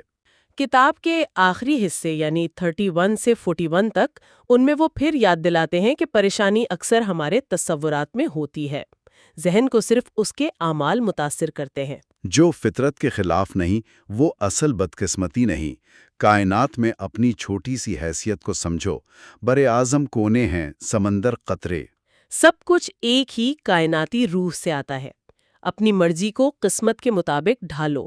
جو چیز تمہارے اختیار سے باہر ہے اسے اچھا یا برا سمجھنے سے گریز کرو۔ یہاں پھر پرسپیکٹیو، اندرونی اختیار اور قسمت، فیٹ، پروویڈنس سے ہاں ہنگی پر زور ہے۔ یہ سمجھنا کہ خیر و شر کا تعلق ہمارے فیصلوں اور اعمال سے ہیں، نہ کہ بیرونی حالات سے، ذہنی سکون کی کلید ہے۔ کتاب 6 کے آخری ابواب یعنی 42 سے 59 تک ان میں بھی یہی خیالات دہرائے گئے ہیں۔ سب لوگ جانے انجانے میں پروویڈنس کے مقاصد پورے کر رہے ہیں۔ جو کائنات کے لیے مفید ہے وہ فرد کے لیے بھی۔ زندگی میں چیزیں دہرائی جاتی ہیں۔ دل بہلانے کے لیے دوستوں کی خوبیاں دیکھو۔ سمجھدار اپنے عمل میں خوشی ڈھونڈتا ہے۔ دوسروں کو سمجھنے کی کوشش کرو۔ اجتماعی مفاد انفرادی مفاد سے بالا تر ہے۔ غلطی کا اثر کرنے والے پر ہوتا ہے۔ کوئی تمہاری اندرونی آزادی نہیں چھین سکتا۔ یہاں کائنات میں ہر فرد کے کردار، اجتماعی بھلائی، اندرونی خوشی کے منبع اور دوسروں کے ساتھ تعلقات میں سمجھ اور برداشت کی اہمیت کو مزید اجاگر کیا گیا ہے۔ بار بار ان خیالات کا آنا ظاہر کرتا ہے کہ مارکسسٹ خود کو ان اصولوں کی مسلسل یاد دہانی کراتے تھے۔ بالکل۔ اب آتے ہیں کتاب ہفتم پر۔ جی، شروع میں یعنی 1 سے 4 تک مارکس کہتے ہیں کہ برائی کوئی نئی چیز نہیں، تم نے اسے بار بار دیکھا ہے، ہر جگہ وہی پرانی کہانیاں۔ کچھ نیا نہیں۔ خیالات تب تک نہیں نکلتے جب تک ان کی بنیاد نہ ہٹے۔ تم انہیں دوبارہ زندہ کر سکتے ہو۔ جو میرے ذہن میں داخل نہیں ہوتا مجھے نقصان نہیں پہنچا سکتا۔ زندگی کے تماشے، سٹیج، کھیل کے مقابلے سب ایک جیسے ہیں۔ ہڈی پر لڑتے پلے، دانے لے جاتی چونٹیاں، ڈرپوک چوہے، تار پر ناچتی کٹھ پتلیاں، ان کے درمیان عقل مند کو خوش مزاج رہنا چاہیے۔ یہاں زندگی کے واقعات کی یکسانیت اور ان پر ایک ڈیٹیچ پرسپیکٹیو رکھنے کی بات ہے۔ برائی یا مشکلات نئی نہیں، انسانی تجربے کا حصہ ہیں۔ اہم یہ ہے کہ ہم اپنے خیالات اور رد عمل کو کیسے کنٹرول کرتے ہیں۔ ابواب 5 سے 8 میں وہ اپنی صلاحیتوں کے درست استعمال پر زور دیتے ہیں۔ اگر عقل کسی کام کے لیے کافی ہے تو اسے استعمال کرو، ورنہ کسی قابل شخص سے مدد لو یا مشورہ دو۔ مقصد ہمیشہ اجتماعی مفاد ہو۔ شہرت عارضی ہے، کتنے ہی مشہور لوگ بھلا دیے گئے، مدد لینے میں شرم محسوس نہ کرو۔ اور مستقبل کی فکر نہ کرو، اس وقت بھی تمہارے پاس وہی عقل ہوگی جو اب ہے۔ یہ عملی حکمت ہے، اپنی حدود کو پہچاننا، دوسروں سے مدد لینا، اجتماعی بھلائی کو ترجیح دینا اور مستقبل کے بارے میں غیر ضروری پریشانی سے بچنا، یہ سب متوازن زندگی کے لیے ضروری ہیں۔ اگلے حصے 9 سے 12 ان میں وہ کائنات کی وحدت پر بات کرتے ہیں۔ دنیا ایک ہے، ایک مادہ، ایک خدا یا کائناتی عقل، ایک قانون، کامن ریزن، ایک سچائی۔ مادی چیزیں جلد کائناتی مادے میں، سبب کائناتی عقل میں اور یادداشت وقت میں گم ہو جاتی ہیں۔ عقلی مخلوق کے لیے فطرت اور عقل کے مطابق عمل ایک ہی ہے، سیدھے کھڑے رہو یا سہارے پر، یعنی خود انحصار بنو۔ یہ کائنات کی وحدت، یونٹی آف دا کاسموس کا گہرا احساس ہے۔ یہ سمجھنا کہ ہم سب ایک بڑے نظام کا حصہ ہیں اور ہمارا انفرادی عمل بھی اسی نظام سے جڑا ہوا ہے۔ ریزن یعنی عقل ہمیں اس نظام سے ہم آہنگ رہنے میں مدد دیتی ہے۔ ابواب 13 سے 16 بہت دلچسپ ہے۔ مارکس کہتے ہیں خود کو کائنات کا صرف حصہ، پارٹ نہیں بلکہ رکن، ممبر سمجھو۔ رکن ہونے کا مطلب ہے فعال طور پر دوسروں کی بھلائی میں حصہ لینا، تبھی حقیقی معنوں میں انسانیت سے محبت پیدا ہوگی۔ بیرونی حادثات ان پر اثر انداز ہوں جو تاثر لیتے ہیں، میں اسے مصیبت نہ سمجھوں تو مجھے نقصان نہیں۔ میرا کام اچھا ہونا ہے، چاہے لوگ کچھ بھی کہیں یا کریں، جیسے زمرود اپنا رنگ رکھتا ہے۔ کیا ذہن خود کو پریشان کرتا ہے؟ نہیں، جب تک وہ خود خوف اور خیالات پیدا نہ کریں۔ یہ حصہ اور رکن کا فرق بہت اہم ہے۔ حصہ غیر فعال ہو سکتا ہے، لیکن رکن فعال طور پر نظام میں اپنا کردار ادا کرتا ہے۔ یہ سماجی ذمہ داری کا گہرا احساس ہے، اور یہ خیال کہ بیرونی واقعات کی تشریح ہمارے اختیار میں ہے، اسٹوئسزم کا کارنر سٹون ہے۔ ابواب 17 سے 20 میں وہ خوشی کو اچھے جینیس، گڈ جینیس یا نیکی کا حصول بتاتے ہیں۔ تبدیلی سے ڈر؟ وہ سوال کرتے ہیں، لکڑی بدلے بغیر غسل کیسے تیار ہوگا؟ گوشت بدلے بغیر غذا کیسے بنے گی؟ تمہاری حالت میں تبدیلی بھی کائنات کے لیے مفید ہو سکتی ہے۔ کتنے کرائسپس، سوکریٹس، ایپکٹیٹس وقت میں ڈوب گئے۔ میری فکر صرف یہ ہے کہ میں انسان کی ساخت کے خلاف کچھ نہ کروں۔ خوشی کی اندرونی نوعیت، تبدیلی کو فطرت کا لازمی حصہ سمجھنا، عظیم لوگوں کی بھی ناپائیداری، اپنے عمل کو انسانی فطرت کے مطابق رکھنے پر توجہ۔ اگلے ابواب 21 سے 25 ان میں جلد ہی تم دنیا کو بھول جاؤ گے اور دنیا تمہیں بھول جائے گی۔ ان سے محبت کرو جو تمہیں ناگوار گزریں۔ وہ رشتہ دار ہیں، نادانی میں غلطی کرتے ہیں، جلد قبر میں ہوں گے، اور انہوں نے تمہارے ذہن کو نقصان نہیں پہنچایا۔ کائناتی فطرت مادے کو موم کی طرح استعمال کرتی ہے۔ گھوڑا، درخت، انسان، ایک شکل تھوڑی دیر رہتی ہے۔ ترش چہرہ غیر فطری ہے، فطرت کو چلانے والی ہستی جلد موجودہ شکل بدل دے گی۔ یہ شہرت اور یادداشت کی بے وقاتی اور دوسروں کی غلطیوں پر سٹوئک رد عمل کو واضح کرتا ہے۔ ہمدردی، سمجھ اور اپنے ذہن کی حفاظت۔ تبدیلی کا مستقل عمل ہے۔ باب 26 سے 30 میں عملی مشورے ہیں۔ جب کوئی برا سلوک کرے، سوچو اس کے نزدیک نفع نقصان کیا ہے، یہ سمجھ کر رحم آئے گا۔ اپنی نعمتوں میں سے بہترین چنو اور سوچو اگر یہ نہ ہوتی تو کتنی شدت سے چاہتے، مگر حد میں رہو۔ خود پر بھروسہ کرو، تصورات کے رنگ مٹاؤ، جذبات کو کٹ پتلی نہ بننے دو۔ حال پر توجہ مرکوز کرو، چیزوں کو سبب اور مادی عنصر میں تقسیم کرو۔ آخری گھڑی کو سوچو، دوسروں کی غلطیاں ان پر چھوڑو۔ گفتگو کو سمجھو، گہرائی تک پہنچو۔ یہاں ایمپیتھی، گریٹیٹیوڈ، سیلف ریلائنس اور مائنڈفلنس جیسے خیالات ہیں۔ یہ سب عملی ٹولز ہیں جن سے روزمرہ زندگی میں مدد مل سکتی ہے۔ کتاب ہفتم کے آخری حصے یعنی 21 سے 41 تک ان میں کردار کی خوبیاں بیان کی گئی ہیں، سادگی، حیا، اچھی بری چیزوں سے بے نیازی۔ انسانوں سے محبت کرو، پروویڈنس کے حوالے کرو، سب کچھ قانون کے تحت ہے۔ ایٹم ہو تو بگھڑنا، وحدت ہو تو فنا یا تبدیلی، درد ناقابل برداشت ہو تو جلد ختم، دیر تک رہیں تو قابل برداشت، ذہن رائے اوپائننگ فیکلٹی کی طاقت سے پرسکون رہتا ہے۔ تعریف کرنے والوں کی سمجھ دیکھو، پلیٹو کا حوالہ ہے، عظیم ذہن والا زندگی کو زیادہ اہمیت نہیں دیتا، موت سے نہیں ڈرتا۔ یہاں کردار کی خوبیاں، قانون فطرت کی پیروی، موت اور درد پر سٹوئک نقطہ نظر، شہرت کی بے وقارتی اور عظیم ذہن کی خصوصیات پلیٹو کے حوالے سے بیان کی گئی ہیں۔ اینٹیستھنیز کا بھی قول ہے، اچھے کاموں کے لیے برا کہلانا شاہی بات ہے، شرم کی بات ہے کہ چہرہ قابو میں ہو مگر ذہن نہیں۔ حادثات پر مت کڑھو، تقدیر زندگی کو فصل کی طرح کاٹتی ہے۔ اچھائی اور انصاف میرے ساتھ ہیں، دوسروں کے ساتھ رونا نہیں، شدید جذبات نہیں۔ پلیٹو کا ایک اور حوالہ، اچھا آدمی جینے مرنے سے نہیں ڈرتا، صرف صحیح غلط دیکھتا ہے۔ اپنی پوسٹ پر خطرے میں رہنا، بزدلی سے بچنا، زندگی کا بہترین استعمال کرنا، منفی باتوں کے باوجود نیکی پر قائم رہنا، ذہن پر خود قابو، تقدیر اور خداؤں کے فیصلوں پر اعتماد، صحیح عمل پر توجہ، زندگی کو بہترین طریقے سے گزارنے کا عزم۔ پھر ابواب 47 سے 51 تک ستاروں کے راستے پر غور کرو، جیسے ان کے ساتھ سفر کر رہے ہو۔ عناصر کی تبدیلی پر غور کرو۔ پلیٹو کی ایک اور بات، ایک بلند مینار سے دنیا کو دیکھو، ریوڑ، فوجیں، شادیاں، اموات، بازار، ایک عجیب مرکب مگر تنوع سے ہارمونی بنتی ہے۔ تاریخ پر نظر ڈالو تو مستقبل کا اندازہ ہوگا۔ 40 سال زندگی 10,000 سال کا نمونہ ہے۔ زمین سے نکلی چیز زمین میں، آسمانی چیزیں آسمان پر، یعنی ایٹموں کا بکھرنا۔ خدا کی بھیجی ہوا کو برداشت کرو، بغیر شکایت محنت کرو۔ کائناتی نقطہ نظر، تبدیلی بطور مستقل اصول، تاریخ سے سبق، موت کی حقیقت، تقدیر کو قبول کرنا اور محنت جاری رکھنا۔ ابواب 55 سے 56 میں کہتے ہیں، کوئی تم سے بہتر سواری یا تلوار بازی کرنے دو، تمہیں کوئی سماجی اور حلیم رویے میں نہ ہرائے۔ تقدیر پر زیادہ راضی پڑوسیوں کو زیادہ معاف کرنے والا ہو۔ جب تک انسان عقل استعمال کر سکتا ہے، نتیجہ فکر انگیز نہیں، بس فطرت سے جڑے رہو۔ ہر جگہ ہر وقت خداؤں کے آگے سر جھکانا، انسانوں سے انصاف کرنا، ہر تاثر امپریشن کو جانچنا ممکن ہے۔ دوسروں کے خیالات کی ٹو میں نہ رہو، فطرت کے نشان پر نظر رکھو، اپنی فطرت کے مطابق عمل کرو، باقی زندگی فطرت کے مطابق گزارو جیسے مر چکے ہو۔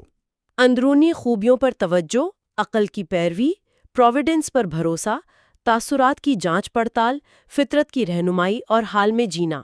باب 57 سے 62 تک، تمہاری قسمت ہی تمہاری واحد خواہش ہو، اس سے زیادہ معقول کچھ نہیں۔ جب حادثہ ہو، یاد کرو پہلے کس پر گزرا، وہ کتنے پریشان تھے، اب کہاں ہے، تم ان جیسا کیوں کرو، اس موقع سے فائدہ اٹھاؤ۔ اندر خوشی کا چشمہ ہے، کھودو تو ابلے گا، حرکات و سکنات سنجیدہ ہوں۔ زندگی کشتی جیسی ہے، ڈانسنگ نہیں۔ تمہیں کون لوگ سراہتے ہیں، ان کی سمجھ کیسی ہے، ان کی رائے کی پرواہ نہ کرو۔ امو فیٹی، محبت تقدیر، ماضی سے سبق، اندرونی وسائل پر بھروسہ، زندگی کے چیلنجز کا مقابلہ، دوسروں کی آراء کی نسبت اہمیت۔ اور کتاب ہفتم کے آخری ابواب 63 سے 75، پلیٹو کا حوالہ ہے، کوئی روح مرضی سے سچائی سے محروم نہیں ہوتی، یہی انصاف، صبر وغیرہ پر لاگو ہوتا ہے۔ یہ یاد رکھنا دوسروں کے ساتھ مزاج نرم رکھے گا۔ جسمانی تکلیف میں، درد میں کوئی بے عزتی نہیں، ذہن پر اثر نہیں۔ ایپیکرس کی مثال، درد ناقابل برداشت یا لامتناہی نہیں، نیند، گرمی، بھوک نہ لگنا بھی درد کی قسمیں ہیں۔ برے لوگوں جیسا سلوک ان سے مت کرو۔ سقراط ٹیلاؤک جیسے بہتر کیوں تھا؟ بہادری سے مرنا کافی نہیں، اس کی روح کیسی تھی؟ کیا وہ ایماندار اور نیک ہونے پر مطمئن تھا؟ کیا وہ زمانے کی برائی پر کڑتا نہیں تھا؟ کیا وہ تقدیر پر سوال اٹھاتا تھا؟ فطرت نے تمہیں اتنا پابند نہیں کیا کہ تم اپنی حدود میں رہ کر اپنا کام نہ کر سکو۔ گمنام رہ کر بھی بافضیلت ہو سکتے ہو۔ خوشی کو کم چیزیں چاہیے۔ آزاد رہ سکتے ہو، چاہے دنیا برا کہے یا جانور نوچیں۔ یہ چیزیں ذہن تک کیسے پہنچیں گی؟ ہر چیز کو خدا یا انسان کے لیے فرض ادا کرنے کا موقع سمجھو۔ جو حکمت اور عمل کی چوٹی پر ہے، ہر دن آخری سمجھ کر گزارتا ہے۔ خدا لا فانی ہو کر بھی صبر کرتے ہیں، تم فانی ہو کر بے صبر؟ اپنی غلطیاں چھوڑنا ممکن ہے، دوسروں کی ناممکن۔ جو کام عقل یا معاشرے کو بہتر نہ بنائے وہ کمتر ہے۔ نیکی کر کے بدلہ کیوں چاہیں؟ فوائد سے کوئی نہیں تھکتا۔ فطرت کے مطابق عمل فائدہ مند ہے، اس سے مت تھکو۔ کائنات کی فطرت دنیا بنانے چلی، اب سب واقعات یا تو پہلی تخلیق کا نتیجہ ہیں یا بے مقصد۔ یہ سوچ سکون دے گی۔ غلطی کی غیر ارادی نوعیت، درد سے نپٹنے کے طریقے، دوسروں کے منفی رویے کا جواب نیکی سے دینا، حقیقی کردار کی گہرائی، سقراط کی مثال، اندرونی آزادی اور سادگی میں خوشی، نیکی بطور اپنا انعام۔ یہ کتاب واقعی عملی حکمت سے بھری ہوئی ہے۔ اب ہم کتاب ہشتم بک 8 کا جائزہ لیتے ہیں۔ جی، شروع کے ابواب 1 سے 5 ان میں حقیقی نیکی یعنی انصاف، اعتدال، ہمت، آزادی اور برائی یعنی ان کے الٹ کی وضاحت کی گئی ہے۔ ہر عمل پر سوال، نتیجہ کیا ہوگا؟ پچھتاوا تو نہیں؟ جلد مر جاؤں گا؟ اگر یہ کام عقل مند سماجی مخلوق کے لیے مناسب ہے تو ٹھیک ہے۔ سکندر، سیزر، پومپی بامقابلہ ڈایوجینس، ہیراکلیٹس، سوکریٹیز، شہزادوں کی فکریں، غلامی۔ پہلے خود کو پرسکون رکھو، سب فطرت کے تحت ہے، اچھا انسان بننا تمہارا کام ہے۔ یہاں خیر و شر کی سٹوئک تعریف اور عمل سے پہلے خود احتسابی پر زور ہے۔ حکمرانوں اور فلسفیوں کا موازنہ ظاہر کرتا ہے کہ حقیقی قدر اندرونی کردار میں ہے، نہ کہ بیرونی طاقت میں۔ ابواب 6 سے 9 میں پھر تبدیلی کو قبول کرنے کی بات ہے۔ عقلی مخلوق تب پرسکون ہوتی ہے جب سچائی پر یقین ہو، ارادے سماج کے لیے ہوں، خواہشات اختیار میں ہوں اور فطرت کی تقسیم پر مطمئن ہو۔ تمہیں کتابیں پڑھنے کا وقت نہیں، گستاخی روکنے کا وقت ہے۔ خوش ہردے سے بالاتر، شہرت سے بے نیاز، ناشکروں سے ناراض نہ ہونا بلکہ ان کا خیال رکھنا ممکن ہے۔ درباری زندگی پر تنقید مت سنو، نہ اپنی سے غیر مطمئن ہو۔ یہاں عملی زندگی میں سٹوئک اصولوں کو اپنانے کی بات ہے۔ وقت کی کمی کا بہانہ بنانے کی بجائے جو ممکن ہے اس پر عمل کرنا، یعنی اپنے رویے، رد عمل اور ترجیحات کو درست رکھنا۔ اگلے حصے 10 سے 14 تک پچھتاوا کسی فائدے کو نظر انداز کرنے پر ضمیر کی ملامت ہے، نیکی فائدہ مند ہے۔ کوئی اچھا آدمی لذت چھوڑنے پر پریشان نہیں ہوتا، اس لیے لذت نہ فائدہ مند ہے نہ اچھی۔ چیز کو بذات خود دیکھو، مادہ، سبب، عمل، مدت کیا ہے۔ صبح نیند آئے، یاد کرو کاروبار اور خدمت فطرت کے مطابق ہے۔ جانوروں کے ساتھ سونا مشترک ہے۔ ہر تاثر کو فزکس، ایتھکس، ڈائلیکٹکس سے جانچو۔ کسی سے بات کرنے سے پہلے اس کے نزدیک خیر و شر کیا ہے، یہ جان کر حیرانی نہیں ہوگی۔ یہاں پچھتاوے کی نوعیت اور حقیقی نیکی کا تصور، چیزوں کا تجزیہ، انالیسس، انسانی فطرت بمقابلہ حیوانی فطرت، تاثرات کی جانچ پڑتال کے طریقے اور دوسروں کو سمجھنے کی حکمت عملی۔ ابواب 15 سے 18 تک انجیر کے درخت سے انجیر لگنے پر حیرانی، دنیا سے اس کے جیسے کام پر کیوں؟ غلطی سدھارنا آزادی کم نہیں کرتا۔ اگر کام نہیں کر سکتے تو کسے انضام دیں؟ ایٹم یا خدا؟ بیکار بڑبڑانے سے کیا حاصل؟ جو زندگی سے نکلتا ہے کہیں ہوتا ہے، دنیا کچھ نہیں کھوتی، یہی بدلتا ہے، اپنے حصوں میں تحلیل ہوتا ہے۔ فطرت کے عمل کو قبول کرنا، اصلاح کو قبول کرنا، الزام تراشی کی بے فائدہ نوعیت، فنا نہیں تبدیلی کا تصور۔ ابواب 19 سے 23 تک ہر چیز کسی مقصد کے لیے ہے۔ سورج، دیوتا، سب کا کام ہے۔ تم کس لیے؟ لذت کے لیے؟ عقل نہیں مانتی۔ فطرت انجام بھی متعین کرتی ہے۔ گیند کو اوپر جانے سے کیا فائدہ، نیچے آنے سے کیا نقصان؟ بلبلے کا پھول نہ پھٹنا۔ جسم کو الٹا کر کے دیکھو، بڑھاپا بیماری کیا بنائے گی؟ بولنے والا، تعریف پانے والا، سب غائب۔ زمین ایک نقطہ۔ جو سامنے ہے اس پر دھیان دو۔ سوچ، لفظ، عمل، کل نہیں آج اچھا بنو۔ کیا میں کچھ کر رہا ہوں انسانوں کے مفاد کے لیے؟ کچھ ہوتا ہے، خداؤں کے حوالے کرتا ہوں۔ ہر شے کا مقصد، ٹیلیولوجی، زندگی کی ناپائیداری اور بے وقعتی، حال پر توجہ مرکوز کرنا۔ عمل کا مقصد اجتماعی بھلائی اور تقدیر کو قبول کرنا۔ کتاب 8 کے اگلے حصے یعنی 24 سے 28 تک نہانے میں کیا ملتا ہے؟ تیل، پسینہ، گندگی، پانی، ایک ناگوار مرکب۔ زندگی ایسی ہی چیزوں سے بنی ہے۔ لوسیلا نے ویرس کو دفنایا، خود بھی چلی گئی، سب چلے گئے۔ اینٹونیس، فوسٹینا، ہیڈرین، پورے خاندان ختم۔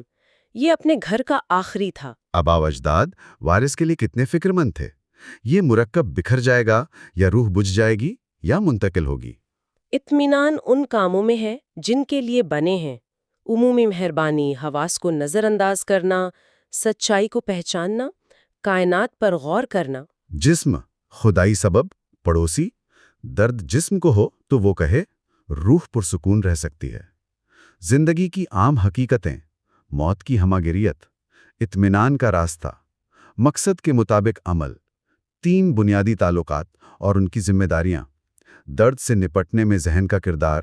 ابواب 29 سے 33 تک تصورات کے نقوش مٹاؤ۔ روح کو خواہش یا پریشانی سے آزاد رکھنا میرے اختیار میں ہے۔ سینٹ میں بولو تو بناوٹ کے بغیر صاف۔ اگست کا دربار، سب چلے گئے، پومپی کا خاندان ختم۔ ایک سمت میں گائیڈ کرو، ہر عمل پورا ہو تو مطمئن رہو، کوئی رکاوٹ نہیں روک سکتی۔ رکاوٹ آئے تو آسانی سے آگے بڑھو، نیا موقع ملے گا۔ خوش قسمتی کو غرور کے بغیر لو، بغیر ہچکچاہٹ چھوڑ دو۔ ذہنی تصورات پر قابو، صاف گوئی، تاریخ سے فنا کا سبق، زندگی میں مقصد اور استقامت، رکاوٹوں سے نمٹنے کا سٹوئک طریقہ، بیرونی حالات سے لا تعلقی۔ ابواب 34 سے 38 تک کٹا ہوا ہاتھ یا پاؤں جیسا ہے۔ وہ شخص جو قسمت سے ناراض، انسانوں سے الگ یا خود غرضی سے فطرت سے کٹ جائے، مگر خدا نے انسان کو دوبارہ جوڑنے کی صلاحیت دی ہے۔ عقلی مخلوق کی طاقتیں کائنات کی روح سے ہیں، انسان ہر رکاوٹ کو فائدے میں بدل سکتا ہے۔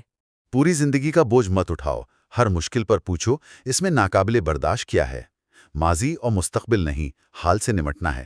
ویرس یا ہیڈرین کی قبر پر کون انتظار کر رہا ہے؟ بے وقوفی۔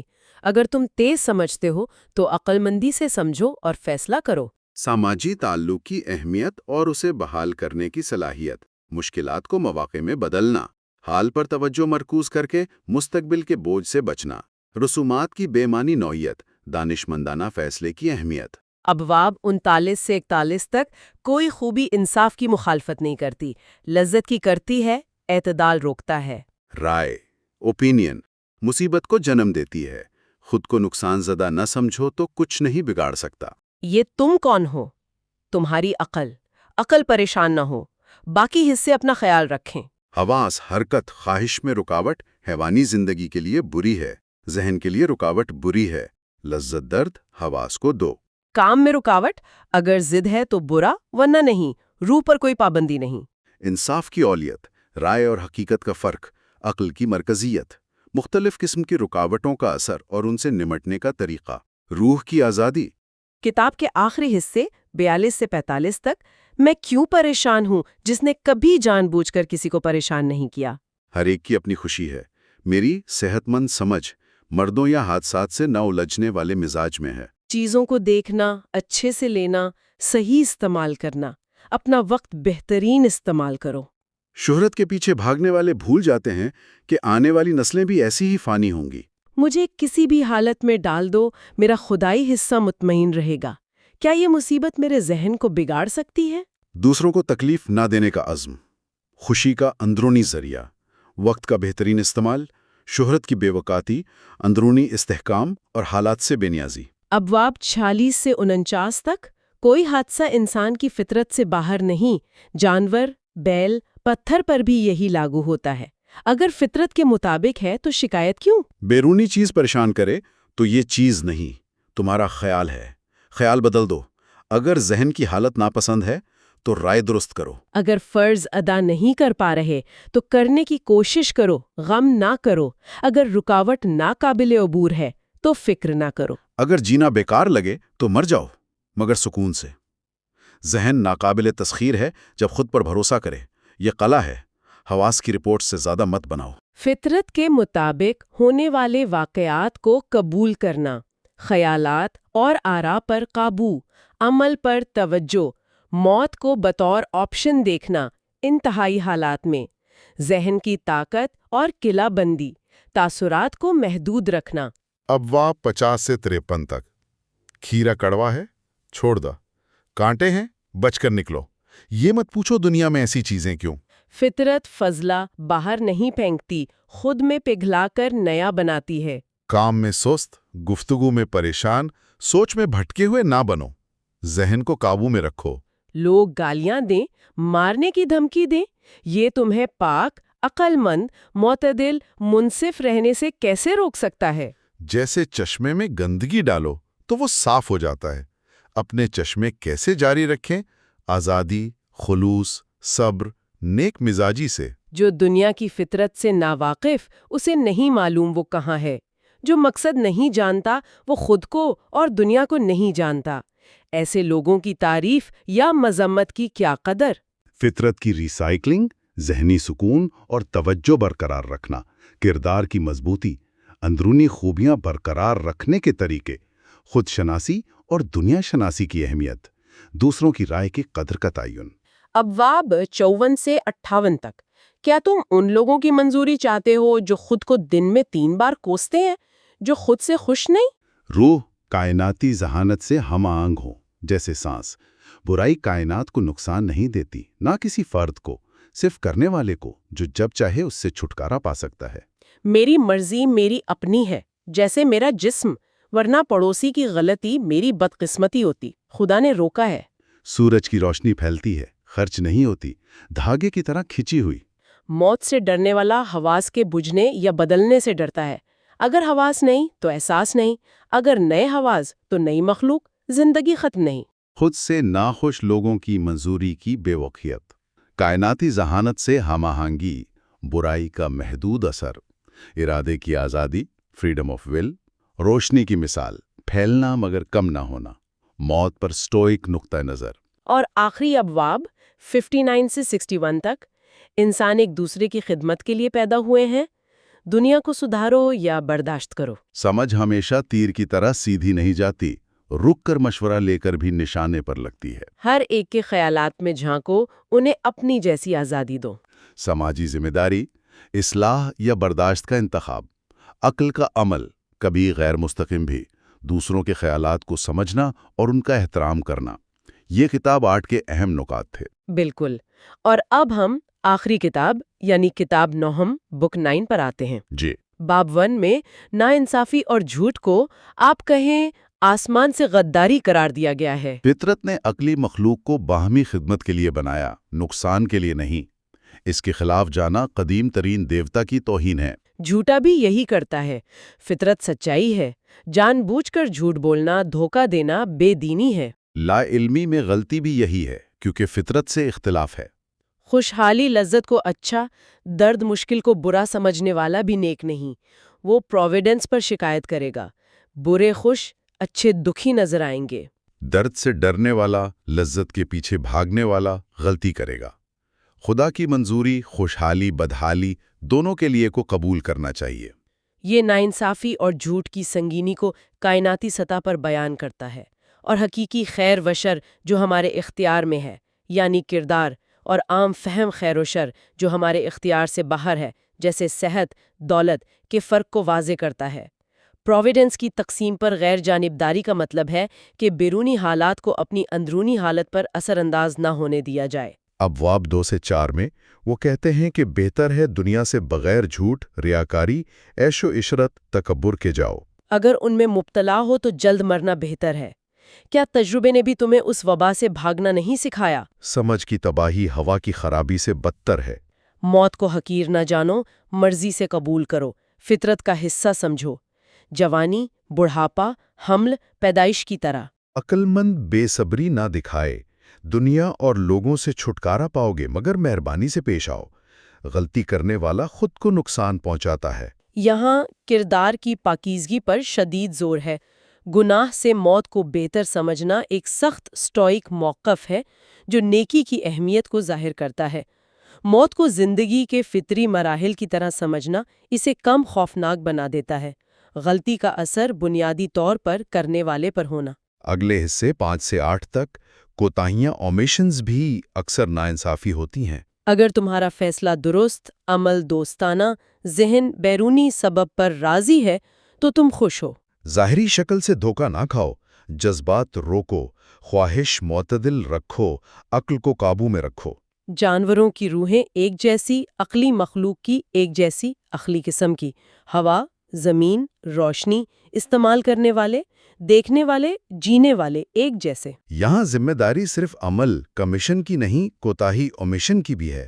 خوشی کی اندرونی شرائط، جذبات اور خواہشات پر قابو، مختلف قسم کی روحوں کا اتحاد۔ ابواب 9 سے 12 تک۔ ایک جیسی چیزیں اپنی قسم کی طرف کھنچتی ہیں، مٹی زمین کی طرف، پانی پانی کی طرف، آگ آگ کی طرف۔ عقلی مخلوق میں بھی یہ کشش ہے، ریوڑ، جھنڈ، خاندان، معاہدے، ستارے دور ہو کر بھی ہم آہنگی سے چلتے ہیں۔ عقلی مخلوق ہی یہ بھول گئی ہے، مگر فطرت واپس لاتی ہے۔ خدا، انسان، دنیا سب اپنے موسم میں پھل دیتے ہیں، عقل بھی اپنے اور اجتماعی بھلائی کے لیے پھل دیتی ہے۔ نقصان پہنچانے والے کو نصیحت کرو، سدھارو، نہ ہو تو یاد رکھو تمہارا اچھا مزاج اسی لیے ہے۔ خدا بھی صبر کرتے ہیں، مدد کرتے ہیں۔ غلام کی طرح محنت نہ کرو کہ لوگ ترس کھائیں یا حیران ہوں، صرف سماجی عقل کے مطابق چلو یا رکو۔ کائنات میں ہم آہنگی اور کشش کا اصول، عقلی مخلوق کی سماجی فطرت اور اس سے انحراف، عقل کا پھل لانا، دوسروں کی اصلاح یا ان کے ساتھ صبر، خداؤں کی مثال، کام میں توازن اور مقصدیت۔ ابواب 13 سے 17 میں وہ پھر دہراتے ہیں کہ مصیبت باہر نہیں، میرے تصور میں تھی۔ سب چیزیں وہی ہیں، تجربے میں آ چکی ہیں، لمحاتی معمولی مادے کی، اب ویسی ہی ہیں جیسی دفن کیے ہوں کے وقت تھیں۔ چیزیں باہر کھڑی ہیں، اپنے بارے میں کچھ نہیں جانتی، فیصلہ کون کرتا ہے؟ تمہارا حاکم اصول۔ عقلی سماجی جانور کا خیر و شر عمل میں ہے، احساس میں نہیں۔ پتھر کو اوپر پھینکو یا نیچے، اسے فرق نہیں۔ مصیبت کا ذہنی تصور ہونا، تاریخ کی تکرار اور چیزوں کی ناپائیداری، حقیقت کا فیصلہ کرنے والا اندرونی اصول، رولنگ پرنسپل۔ خیر و شر کا تعلق عمل سے نہ کہ احساسات سے، بیرونی چیزوں کی بے حسی۔ باب 18 سے 22 تک لوگوں کی سمجھ دیکھو، وہ خود اپنے کیسے جج ہیں جن سے تم ڈرتے ہو۔ سب کچھ بہاؤ اور فنا میں ہے، تم خود بدل رہے ہو، ہر ایک کی غلطی اس کے ذمے۔ عمل کا رکنا، بھوکرائے کا رکنا، موت جیسا ہونا، کوئی نقصان نہیں۔ زندگی کے ادوار، بچپن، جوانی، بڑھاپا، ایک دوسرے کی موت، اس میں خوفناک کیا؟ دادا والدین کے زمانے کو دیکھو، فرق، تبدیلی، زوال، پوری زندگی کا خاتمہ اس سے برا نہیں۔ اپنے، کائنات کے اور پڑوسی کے حاکم اصول کو جانچو، اپنا ایماندار رکھنے کے لیے، کائنات کا جاننے کے لیے کہ تم کیا ہو، پڑوسی کا جاننے کے لیے کہ نادان ہے یا علم والا، وہ تمہارا رشتہ دار ہے۔ دوسروں کے فیصلوں کی بے وقعتی، تبدیلی اور فنا کا عالمگیر اصول، غلطی کی انفرادی ذمہ داری، زندگی کے مراحل اور موت کو فطری سمجھنا، خود شناسی، کائنات شناسی اور دوسروں کی سمجھ بشمول ان کی غلطیوں کو سمجھنا۔ ابواب 23 سے 27 تک تم معاشرے کے رکن ہو، تمہارا ہر عمل اس کے فائدے کے لیے ہو، جو اجتماعی مفاد سے متعلق نہیں، وہ زندگی میں دراڑ ہے، بغاوت ہے۔ بچوں کا غصہ، کھلونے، مردہ جسم اٹھاتی روحیں، زیر زمین دنیا کی تصویر زیادہ واضح۔ شکلوں کی کوالٹی میں جھانکو، مادے سے الگ کر کے دیکھو، ان کی مدت کا اندازہ لگاؤ۔ تم نے اپنے حاکم اصول سے مطمئن نہ ہو کر بہت دکھ اٹھایا ہے۔ جب لوگ برا کہیں، ان کی روح میں داخل ہو، سمجھ دیکھو، یقین ہو جائے گا کہ ان کی رائے قابل فکر نہیں۔ مگر مہربان رہو، وہ رشتہ دار ہے، خدا ان کی مدد کرتے ہیں۔ سماجی ذمہ داری اور عمل کا مقصد، زندگی کی بے حقیقی کی پہلو، چیزوں کا تجزیہ، فارم ورسز میٹر، اندرونی اصول پر اطمینان کی اہمیت، دوسروں کی تنقید سے نمٹنے کا طریقہ، سمجھ اور مہربانی۔ اگر خدا ہے تو سب ٹھیک، اگر بے لگام تو تم بھی آوارہ نہ پھرو۔ جلد زمین کے نیچے ہوں گے، زمین بدلے گی، پھر وہ لامتناہا سلسلہ۔ اس تبدیلی کو دیکھ کر دنیا کی چیزوں کی قدر کم لگے گی۔ کائناتی سبب تیز دھارے کی طرح سب بہا لے جاتا ہے۔ فلسفے کے نقلی لوگ، ایمانداری پہلے، فطرت کے مطابق کرو، پلیٹوں کی ریپبلک کی امید نہ رکھو، معمولی اصلاح بھی بہت ہے۔ لوگوں کی رائے کون بدلے؟ رائے بدلے بغیر تابعداری جبری ہے۔ سکندر، فلپ، ڈیمیٹریس، کیا انہوں نے فطرت کو سمجھا؟ فلسفہ سادہ ہے، تکبر میں نہ پڑو، بادلوں میں اڑ کر نیچے دیکھو، انسانوں کے جھنڈ، رسومات، سفر، جھگڑے، پیدائش، موت، عجیب مرکب۔ بیرونی سبب سے آنے والی چیزوں پر سکون، اندرونی سبب سے آنے والی پر انصاف، یعنی اجتماعی مفاد۔ کائنات کے ممکنہ نظام، پروویڈنس، کانسیکوینس، ایٹمز اور ان پر رد عمل، تبدیلی اور فنا کا وسیع تناظر، عملیات پسندی مقابلہ آئیڈیلزم، پلیٹوز ریپبلک، رائے بدلنے کی مشکل، تاریخی مثالیں، فلسفے کی سادگی، اندرونی و بیرونی واقعات پر مناسب رد عمل۔ ابواب 32 سے 36 تک زیادہ تر پریشانی تمہارے تصور میں ہے، جب چاہو آزاد ہو سکتے ہو۔ پوری دنیا، اس کی لامتناہی مدت، ہر چیز کی تیز تبدیلی پر غور کرو۔ انجام آغاز کے کتنا قریب ہے؟ پیدائش سے پہلے اور موت کے بعد کے زمانے لامحدود، جو اب دیکھ رہے ہو جلد ختم ہو جائے گا۔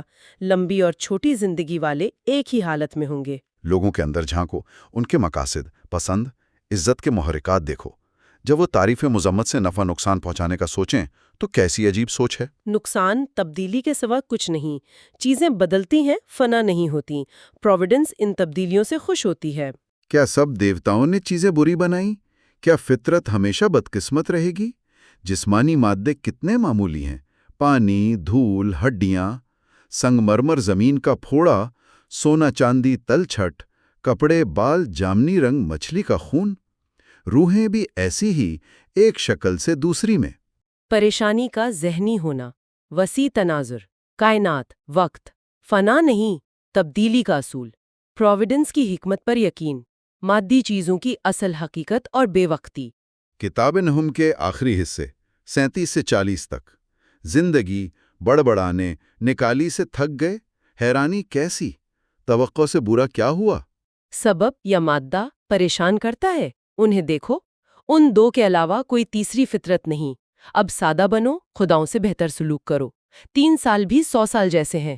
اگر کسی نے غلط کیا تو نقصان اس کا شاید کیا ہی نہ ہو، یا تو سب ایک ذہین منبع سے ہے تو جزء کل کی شکایت کیوں کرے، یا ایٹم اور افراتفری ہے تو کیوں پریشان ہو؟ اپنے حاکم اصول سے کہو، تم موت، بچانی، جانوروں کی شکلوں سے گزرے ہو، اب بھی کردار نبھا رہے ہو۔ کیا خدا مدد کر سکتے ہیں؟ اگر نہیں تو دعا بیکار، اگر ہاں تو یہ کیوں نہیں مانگتے کہ خوف خواہشات ختم ہوں، بجائے ایک چیز ملے دوسری نہ ملے؟ اگر خدا مدد کر سکتے ہیں تو عقل مند بننے میں بھی شاید یہ طاقت تم میں رکھی ہے، اسے استعمال کرو۔ زندگی سے بیزاری کا علاج، سادگی اور خداؤں کا احترام، غلطی کا اثر کرنے والے پر، کائنات کے نظام پر یقین، وحدت یا ایٹم، دعا کا صحیح مقصد، اندرونی تبدیلی نہ کہ بیرونی حالات کا بدلنا، اپنی صلاحیتوں کا استعمال۔ ابواب 41 اور 42 ایپیکورس کا حوالہ۔ بیماری میں بیماری کی باتیں نہیں کیں، فلسفہ بیان کیا تاکہ جسم کی تکلیف کے باوجود ذہن پرسکون رہے۔ تم بھی ایسا کر سکتے ہو، جاہلوں کی باتوں میں شامل نہ ہو، حال اور اوزاروں پر دھیان دو۔ کسی کی بے شرمی سے صدمہ پہنچے، سوال کرو، کیا دنیا میں ایسے لوگ نہ ہونا ممکن ہے؟ نہیں، تو ناممکن کیوں مانگتے ہو؟ یہ ان ضروری بدماشوں میں سے ہے جن کے بغیر دنیا نہیں۔ ایپیکورس کی مثال، بیماری میں ذہنی سکون برقرار رکھنا، حل پر توجہ، دوسروں کی برائی سے نمٹنے کا طریقہ، حقیقت پسندی اور قبولیت، اور آخری ابواب 43 سے 48 تک یہ سوچ بدماش، بے وفا وغیرہ کے لیے صبر دے گی۔ فطرت نے تریاق اینٹیڈوٹ دیا ہے، نرمی مزاج۔ تم اسے بہتر بتا سکتے ہو، سیدھا کر سکتے ہو۔ ہر برا کام کرنے والا راستے سے بھٹکا ہے۔ تمہیں کیا نقصان ہوا؟ ذہن کو نہیں۔ جاہل سے جاہلانہ کام کی توقع کیوں نہ تھی؟ ناشکری پر الزام تمہارا اپنا ہے۔ اگر تم نے ایسے شخص سے وفا کی امید کی یا نیکی کرتے وقت مطلق نہیں دی، ورنہ نیکی خود اپنا انعام ہوتی۔ آنکھ یا پاؤں خدمت کا معاوضہ مانگے؟ انسان نیکی کے لیے بنا ہے۔ نیکی کر کے وہ اپنا مقصد پورا کرتا ہے، اپنا انعام پاتا ہے۔ دوسروں کی غلطیوں پر صبر، فطرت کے دیے ہوئے تریاق کا استعمال، اصلاح کی کوشش، نقصان کا حقیقی مقام ذہن، دوسروں سے غیر حقیقی توقعات نہ رکھنا، نیکی کا اپنا انعام ہونا۔ مارکس اوریلیس سیدھے اپنی روح، اپنی سول سے بات کر رہے ہیں۔ وہ ایک بنیادی سوال پوچھتے ہیں، کیا یہ روح کبھی مکمل طور پر اچھی، سادہ اور جسے کہتے ہیں مستقل مزاج ہو پائے گی؟ گہرا سوال ہے۔ بالکل۔ کیا وہ واقعی قدرت کی نعمتوں کو اپریشیٹ کر سکتی ہے اور دوسرے انسانوں سے محبت کر سکتی ہے اور کیا وہ اپنی موجودہ حالت پر مطمئن ہو سکتی ہے، یہ سمجھ کر کہ جو ملا ہے وہ کافی ہے اور بہترین ہے خداؤں کی طرف سے۔ یہ تو کافی انٹروسپیکٹیو، اندرونی بینی والی شروعات ہے۔ کیا وہ بتاتے ہیں کہ یہ حالت کیسے حاصل ہو؟ ہاں، اس کا اشارہ ملتا ہے جب وہ نیچر یا فطرت کی بات کرتے ہیں۔ وہ کہتے ہیں دیکھیں، اپنی فطرت کی ضروریات کو سمجھیں۔ ہماری ایک اینیمل نیچر ہے، جی، اس کی ضروریات پوری ہونی چاہیے اگر وہ نقصان دہ نہ ہوں، لیکن اصل اہمیت ریشنل نیچر کی ہے، یعنی ہماری عقل کی۔ ہماری سوچنے سمجھنے کی صلاحیت کی۔ بالکل، اور یہ ریشنل نیچر صرف وہی قبول کرتی ہے جو دوسرے انسانوں کے لیے، پوری کمیونٹی کے لیے فائدہ مند ہو۔ اچھا، یعنی اپنی ذات سے اوپر اٹھ کر سوچنا۔ جی، یہی بات ہے، دوسروں کا بھلا، کامن گڈ۔ اور مشکلات کا سامنا کرنے کے بارے میں کیا کہتے ہیں؟ زندگی میں پرابلمز تو آتی رہتی ہیں۔ بالکل آتی ہیں۔ ان کا نظریہ بڑا پریکٹیکل ہے۔ وہ کہتے ہیں دیکھو، یا تو تم میں اس مشکل کو برداشت کرنے کی طاقت ہے یا نہیں۔ اگر ہے تو اسے استعمال کرو، شکایت کیوں کرنا؟ اور اگر نہیں ہے تو وہ مشکل تمہیں ختم کر دے گی، تو پھر بھی شکایت بیکار ہے نا؟ صحیح بات ہے۔ بلکہ ان کا کہنا ہے کہ کسی چیز کو قابل برداشت سمجھنا ہی اسے قابل برداشت بنا دیتا ہے۔ اچھا، یعنی ہماری پرسیپشن، ہماری سوچ بہت اہم ہے۔ جی ہاں۔ یہ تو پرسیپشن از ریالٹی والی بات لگ رہی ہے۔ اور اگر کوئی دوسرا غلطی کر رہا ہو، اکثر ہمیں دوسروں کے ایکشن سے پریشانی ہوتی ہے۔ اس کے لیے وہ نرمی کا مشورہ دیتے ہیں۔ اگر کوئی غلطی پر ہے تو نرمی سے اس کی اصلاح کرو۔ اگر وہ نہ مانے تو خود کو الزام دو، شاید تم صحیح طریقے سے سمجھا نہیں پائے، یا پھر شاید کسی کو بھی الزام دینے کی ضرورت نہیں۔ کیوں؟ کیونکہ ایک اور اہم نقطہ وہ فیٹ یا قسمت کا اٹھاتے ہیں۔ کہتے ہیں جو کچھ بھی ہو رہا ہے وہ پہلے سے مقرر تھا، کائنات کے بڑے پلان کا حصہ تھا۔ یہ قسمت والی بات تھوڑی کنفیوزنگ ہو سکتی ہے۔ اگر سب کچھ پہلے سے طے ہے تو پھر ہماری کوشش کا کیا فائدہ؟ یہ ایک کلاسک سٹوئک الجھن ہے۔ مارکس اس پر بار بار آتے ہیں۔ ایک طرف وہ قسمت اور پروویڈنس یعنی قدرت کی تدبیر کو ماننے پر زور دیتے ہیں۔ کہتے ہیں جو ہول یا کل کے لیے اچھا ہے وہ پارٹ یا جوز کے لیے برا نہیں ہو سکتا۔ ٹھیک۔ دوسری طرف وہ مسلسل اپنے ریشنل نیچر کو استعمال کرنے، کامن گڈ کے لیے کام کرنے اور ورچوئس یعنی نیک عمل کرنے پر زور دیتے ہیں۔ تو مطلب توازن قائم کرنا ہے۔ شاید ان کے نزدیک یہی ہے کہ ہمارا کام اپنی عقل استعمال کر کے قسمت کے دیے ہوئے حالات میں بہترین رسپانس دینا ہے۔ یعنی قبول کرو جو کنٹرول میں نہیں، لیکن جو کنٹرول میں ہے ہمارا رد عمل، ہمارے اعمال، اس پر پوری توجہ دو۔ بالکل۔ اس چیپٹر میں اور کیا خاص بات ہے؟ وہ چیزوں کی تبدیلی اور فنا ہونے کو ایک قدرتی عمل سمجھتے ہیں۔ میٹر اور ٹائم کی وسعت کے مقابلے میں ہماری ذاتی پریشانیاں اور کامیابیاں کتنی چھوٹی ہیں، اس پر غور کرنے کو کہتے ہیں۔ ہاں، یہ پرسپیکٹیو دیتا ہے۔ جی، دوسروں کی تعریف یا تنقید سے بے نیاز رہنے کا مشورہ دیتے ہیں، اور سب سے بڑھ کر اپنی اندرونی صفات جیسے سچائی، انصاف پسندی، اعلیٰ ظرفی، ان پر قائم رہنے کی تاکید کرتے ہیں۔ صرف بات ہی نہیں، عمل۔ بالکل، وہ کہتے ہیں کہ صرف نیک انسان کی کوالٹیز بیان نہ کرو، انہیں اپناؤ۔ اصل انسان باہر نہیں، اندر کی سوچ ہے۔ ٹھیک ہے، بک 10 نے ہمیں اندرونی کنٹرول، قسمت کو قبول کرنے اور کامن گڈ پر فوکس کرنے کا بتایا۔ اب آگے بڑھتے ہیں چیپٹر 11۔ اس میں کیا نیا ہے؟ چیپٹر 11 اسی ریشنل سول یا عقل والی روح کی خصوصیات پر مزید روشنی ڈالتا ہے۔ مارکس کہتے ہیں کہ اس روح کی خاصیت یہ ہے کہ وہ خود کو دیکھ سکتی ہے، اینالائز کر سکتی ہے۔ اچھا، سیلف اویئرنس۔ جی، وہ اپنی مرضی کی شیپ لے سکتی ہے، یعنی ہم اپنے کیریکٹر کو ڈیولپ کر سکتے ہیں۔ اور اپنے کیے ہوئے نیک کام کا پھل یعنی سیٹسفیکشن وہ خود ہی انجوائے کرتی ہے۔ زندگی لمبی ہو یا چھوٹی، وہ اپنا مقصد پورا کر سکتی ہے۔ یہ سیلف اویئرنس والی بات واقعی انٹرسٹنگ ہے۔ اور دوسروں کے ساتھ معاملات کے بارے میں چیپٹر 11 کیا کہتا ہے؟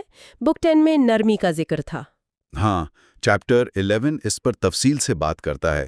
ایک بہت مشہور حصہ ہے جہاں مارکس کہتے ہیں کہ جب کسی کے جرم یا غلطی پر غور کرو تو 9 پوائنٹس یاد رکھو۔ 9 نکات کون کون سے؟ ان میں سے کچھ اہم یہ ہیں۔ سوچو کہ ہم سب انسان ایک بڑے رشتے میں جڑے ہیں۔ یہ دیکھو کہ ان پر کس قسم کی اوپینینز کا پریشر ہو سکتا ہے۔ ان کی اگنورنس یا لا علمی کو سمجھو۔ یہ یاد رکھو کہ ہم خود بھی کتنی غلطیاں کرتے ہیں، یہ کہ ایکشنز کے پیچھے کی وجہ سمجھنا اکثر مشکل ہوتا ہے، ہاں یہ تو ہے۔ اور یہ کہ ہمارا غصہ اکثر اس اصل غلطی سے زیادہ نقصان پہنچاتا ہے۔ واہ، یہ تو بہت گہری بات ہے۔ اسینشلی ایمپتھی اور سیلف ریفلیکشن کی دعوت ہے بجائے فوراً جج کرنے کے۔ بالکل۔ اور اس کے ساتھ وہ ایک 10واں پوائنٹ بھی جوڑتے ہیں، کہتے ہیں یہ اپولوس سے ہے۔ برے لوگوں سے یہ امید رکھنا کہ وہ برائی نہیں کریں گے، یہ پاگلپن ہے۔ یعنی ریئلسٹک بھی رہو۔ جی، ریئلسٹک بھی رہو، لیکن پھر بھی اپنا کام نرمی اور انصاف سے کرنا ہے۔ وہ کہتے ہیں کہ لوگوں کی برائی کی وجہ سے اپنا راستہ مت چھوڑو اور اپنا مزاج بھی خراب مت کرو۔ غصہ کرنا بھی ایک طرح سے میدان چھوڑنا ہے۔ ہاں، وہ یہی کہتے ہیں، اور یہ کہ سچی نرمی، جینیوئن جینٹلنس، ناقابل شکست ہے۔ اس چیپٹر میں اوپینین کا ذکر بھی ہے۔ ہاں، پہلے بھی اشارہ تھا کہ ہماری پرسیپشن اہم ہے۔ ہاں، یہاں وہ واضح طور پر کہتے ہیں کہ اصل چیز جو ہم کنٹرول کر سکتے ہیں وہ ہماری اوپینین، ہماری رائے، ہمارا ججمنٹ ہے۔ باہر کی چیزیں خود سے ڈسٹرب نہیں کرتی، بلکہ ان کے بارے میں ہماری اوپینین ہمیں پریشان کرتی ہے۔ صحیح۔ اگر تم اپنی اس اوپینین کو بدل دو تو مسئلہ حل ہو جائے گا۔ سول تبھی راؤنڈ یا پرفیکٹ ہوتی ہے جب وہ نہ کسی چیز کے پیچھے بھاگے، نہ کسی چیز سے ڈرے، بلکہ روشنی میں سچائی دیکھے۔ یہ کانسیپٹ تو ماڈرن کوگنیٹو بیہیویئرل تھراپی یعنی CBT سے بہت ملتا جلتا لگ رہا ہے، کہ ہماری سوچ ہمارے احساسات کو شیپ کرتی ہے۔ کافی حد تک، جی۔ اور کیا اہم ہے چیپٹر 11 میں؟ وہ دنیا کی خوشیوں جیسے میوزک، ڈانس وغیرہ کو ڈی کنسٹرکٹ کرنے کا طریقہ بتاتے ہیں۔ انہیں ٹکڑوں میں بانٹ کر دیکھو تو ان کی اصلی اہمیت سمجھ آ جاتی ہے۔ اچھا، یہ دلچسپ ساویہ ہے۔ جی، موت کے لیے ہمیشہ تیار رہنے کی بات کرتے ہیں، لیکن ضد سے نہیں، عقل و سنجیدگی سے نیکی کرنے کو ہی اصل انعام قرار دیتے ہیں۔ خود نیکی ہی انعام ہے۔ بالکل۔ اور پھر کچھ تاریخی حوالے بھی دیتے ہیں، جیسے ڈرامہ کی تاریخ یا مشہور فلاسفرز کے اقوال، شاید یہ بتانے کے لیے کہ یہ خیالات نئے نہیں ہیں۔ ٹھیک ہے، تو بک 11 نے ریشنل سول، دوسروں سے معاملات اور اوپینین کی طاقت پر فوکس کیا۔ اب ہم آخری حصے کی طرف آتے ہیں، چیپٹر 12۔ یہاں مارکس کیا کہہ رہے ہیں؟ چیپٹر 12 کو پڑھ کر ایسا لگتا ہے جیسے مارکس اپنی زندگی اور فلسفے کا نچوڑ پیش کر رہے ہیں۔ وہ شروع میں ہی کہتے ہیں کہ جو سکون تم اتنی محنت سے ڈھونڈ رہے ہو وہ بہت آسانی سے مل سکتا ہے اگر تم اپنی خوشی کے دشمن نہ بنو۔ وہ کیسے؟ ماضی کو بھول جاؤ، مستقبل کو خدا یا پروویڈنس پر چھوڑ دو، اور صرف حال یعنی پریزنٹ مومنٹ میں دو چیزوں پر فوکس کرو: پائٹی یعنی تقوی یا خدا کے لیے احترام، اور جسٹس یعنی انصاف، دوسروں کے ساتھ صحیح سلوک۔ فوکس آن دا پریزنٹ، یہ آج کل بھی بہت پاپولر کانسیپٹ ہے مائنڈ فلنس کا۔ مارکس اسے پائٹی اور جسٹس سے جوڑ رہے ہیں۔ بالکل، وہ کہتے ہیں اپنی قسمت پر راضی رہو، سچ بولو، اور قانون خدا کا قانون یا عقل کا قانون کو اپنا رہنما بناؤ۔ دوسروں کی غلطیوں یا جسم کی تکلیفوں کو اپنے اس کام میں رکاوٹ نہ بننے دو۔ اصل ڈر موت سے نہیں ہونا چاہیے، بلکہ نیچر کے مطابق نہ جی پانے سے ہونا چاہیے۔ انسان کی کمپوزیشن کے بارے میں بھی کچھ کہتے ہیں؟ Body, mind, civil. ہاں، وہ کہتے ہیں انسان 3 چیزوں سے بنا ہے: جسم، باڈی، سانس یا لائف فورس، بریتھ، اور ذہن، مائنڈ، ریزن۔ اور ان میں اصل چیز جو ہمارا گورننگ پارٹ ہے وہ مائنڈ یا ریزن ہے۔ ٹھیک۔ اس ذہن کو ماضی کے افسوس، مستقبل کی فکر اور دوسروں کی رائے کے بوجھ سے آزاد کرو۔ صرف حال میں اپنے پرنسپلز کے مطابق جیو۔ دوسروں کی اوپینین والی بات پھر آ گئی۔ ہاں، اور یہاں وہ ایک آپ کہیں مزاحیہ انداز میں کہتے ہیں کہ کتنی عجیب بات ہے کہ ہم خود سے سب سے زیادہ محبت کا دعویٰ کرتے ہیں، لیکن پھر بھی دوسروں کی اوپینین کو اپنی اوپینین سے زیادہ اہمیت دیتے ہیں۔ یہ تو واقعی ستم ظریفی ہے۔ بالکل۔ وہ بار بار اس نقطے پر زور دیتے ہیں کہ باہر کی شہرت، تعریف، یہ سب بے معنی ہے۔ اصل چیز اندر کی سچائی اور نیک عمل ہے۔ فیٹ اور پروویڈنس کا ذکر اس چیپٹر میں بھی ہے؟ جی ہے۔ وہ پھر سے یہ سوال اٹھاتے ہیں کہ اگر خداؤں نے سب کچھ ٹھیک بنایا ہے تو نیک لوگوں کو مرنے کے بعد دوبارہ زندگی کیوں نہیں ملتی؟ اور خود ہی جواب دیتے ہیں کہ اگر یہ بہتر ہوتا تو ضرور ہوتا۔ پروویڈنس کے فیصلوں پر اعتراض مت کرو۔ اچھا۔ پھر وہ 3 ممکنہ سینیریوز بتاتے ہیں: یا قسمت پتھر کی لکیر ہے تو لڑنا بیکار ہے، یا پروویڈنس کو راضی کیا جا سکتا ہے تو خود کو اس قابل بناؤ، یا پھر سب کچھ بے ترتیب ہے، کیوس ہے، تو کم از کم اپنے اندر کی عقل، ریزن کے سہارے سکون سے رہو۔ ہر صورت میں فوکس اندرونی استحکام پر ہے۔ جی بالکل۔ اس آخری چیپٹر میں کوئی فائنل پریکٹیکل ایڈوائس، کوئی ٹیک اوے میسیجز؟ بہت ساری ہیں۔ جیسے وہ کہتے ہیں کہ جن چیزوں میں کمزور ہو ان کی پریکٹس کرو۔ فلسفے کے اصولوں کو صرف پڑھو نہیں، انہیں ایک ریسلر کی طرح استعمال کرو۔ عمل میں لاؤ۔ جی، کسی کو بلیم مت کرو، نہ خداؤں کو نہ انسانوں کو۔ ان کی غلطیاں انوالنٹری ہیں۔ جو کام مناسب نہیں مت کرو، جو سچ نہیں مت بولو۔ سیدھی بات۔ ہر کام سوچ سمجھ کر اور سوسائٹی کے فائدے کو سامنے رکھ کر کرو۔ یاد رکھو، سب کچھ اوپینین ہے، اوپینین ہٹا دو تو سکون ہے۔ یہ بار بار آ رہا ہے یہ نقطہ۔ بہت اہم ہے۔ ان کے لیے جب پریشان ہو تو بنیادی اسٹوئک پرنسپلز یاد کرو۔ سب نیچر کے مطابق ہے، دوسرے کی غلطی تمہاری نہیں، سب انسان رشتہ دار ہیں، روح خدا کا حصہ ہے، کچھ بھی ہمارا اپنا نہیں سوائے ہماری سوچ کے، ہم صرف پریزنٹ مومنٹ جی سکتے ہیں۔ اور موت کے بارے میں ان کے آخری خیالات کیا ہیں؟ وہ موت کو ایک قدرتی عمل کے طور پر دیکھتے ہیں جو یونیورس کے لیے فائدہ مند ہے، اس سے ڈرنے کی ضرورت نہیں۔ سب سے آخر میں وہ ایک خوبصورت میٹافر استعمال کرتے ہیں، کہتے ہیں تم اس شہر دنیا کے شہری تھے، کتنا عرصہ رہے اس سے فرق نہیں پڑتا اگر تم نے قانون نبھائے۔ جی۔ اب نیچر جس نے تمہیں یہاں بھیجا تھا تمہیں واپس بلا رہی ہے، کوئی ظالم حاکم نہیں۔ سٹیج سے ایک ایکٹر کی طرح عزت سے جاؤ۔ اگر صرف 3 ایکٹس کیے تو کیا ہوا؟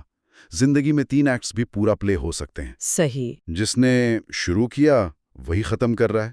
مطمئن ہو کر جاؤ، کیونکہ وہ نیچر یعنی خدا بھی مطمئن ہے۔ یہ واقعی ایک پاورفل اور پرسکون طریقہ ہے زندگی کے اختتام کو دیکھنے کا۔ تو یہ تھی مارکس اوریلیس کے میڈیٹیشنز کی آخری 3 کتابوں سے کچھ اہم باتیں۔ جی، اگر ہم پوری کتاب کا نچوڑ نکالے تو مارکس اوریلیس مسلسل اسی نقطے پر زور دیتے ہیں۔ اصل کنٹرول ہماری اپنی اندرونی دنیا پر ہے، ہماری سوچ، ہمارے جذبات، ہمارے فیصلے۔ باہر جو کچھ ہو رہا ہے اسے قدرت یا نیچر کا حصہ سمجھ کر قبول کرنا، اپنے فرض کو پہچاننا، خاص طور پر دوسروں کے لیے، اور عقل یا ریزن کی رہنمائی میں ایک پرسکون، با اصول اور پرپسفل زندگی گزارنا۔ ہر چیز کو بڑی پکچر یونیورس میں دیکھنا اور اپنی ذات کی چھوٹی خواہشات سے اوپر اٹھ کر سوچنا، یہی اسٹوئک فلسفے کا اور میڈیٹیشنز کا مرکزی خیال ہے۔ ان سب باتوں سے ایک سوال ذہن میں آتا ہے جو ہم سننے والوں کے لیے چھوڑ دیتے ہیں۔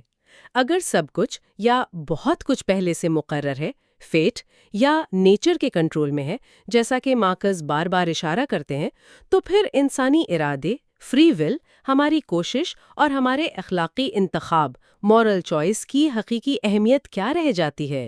یہ واقعی ایک گہرا سوال ہے۔ اس پر ضرور سوچیے گا۔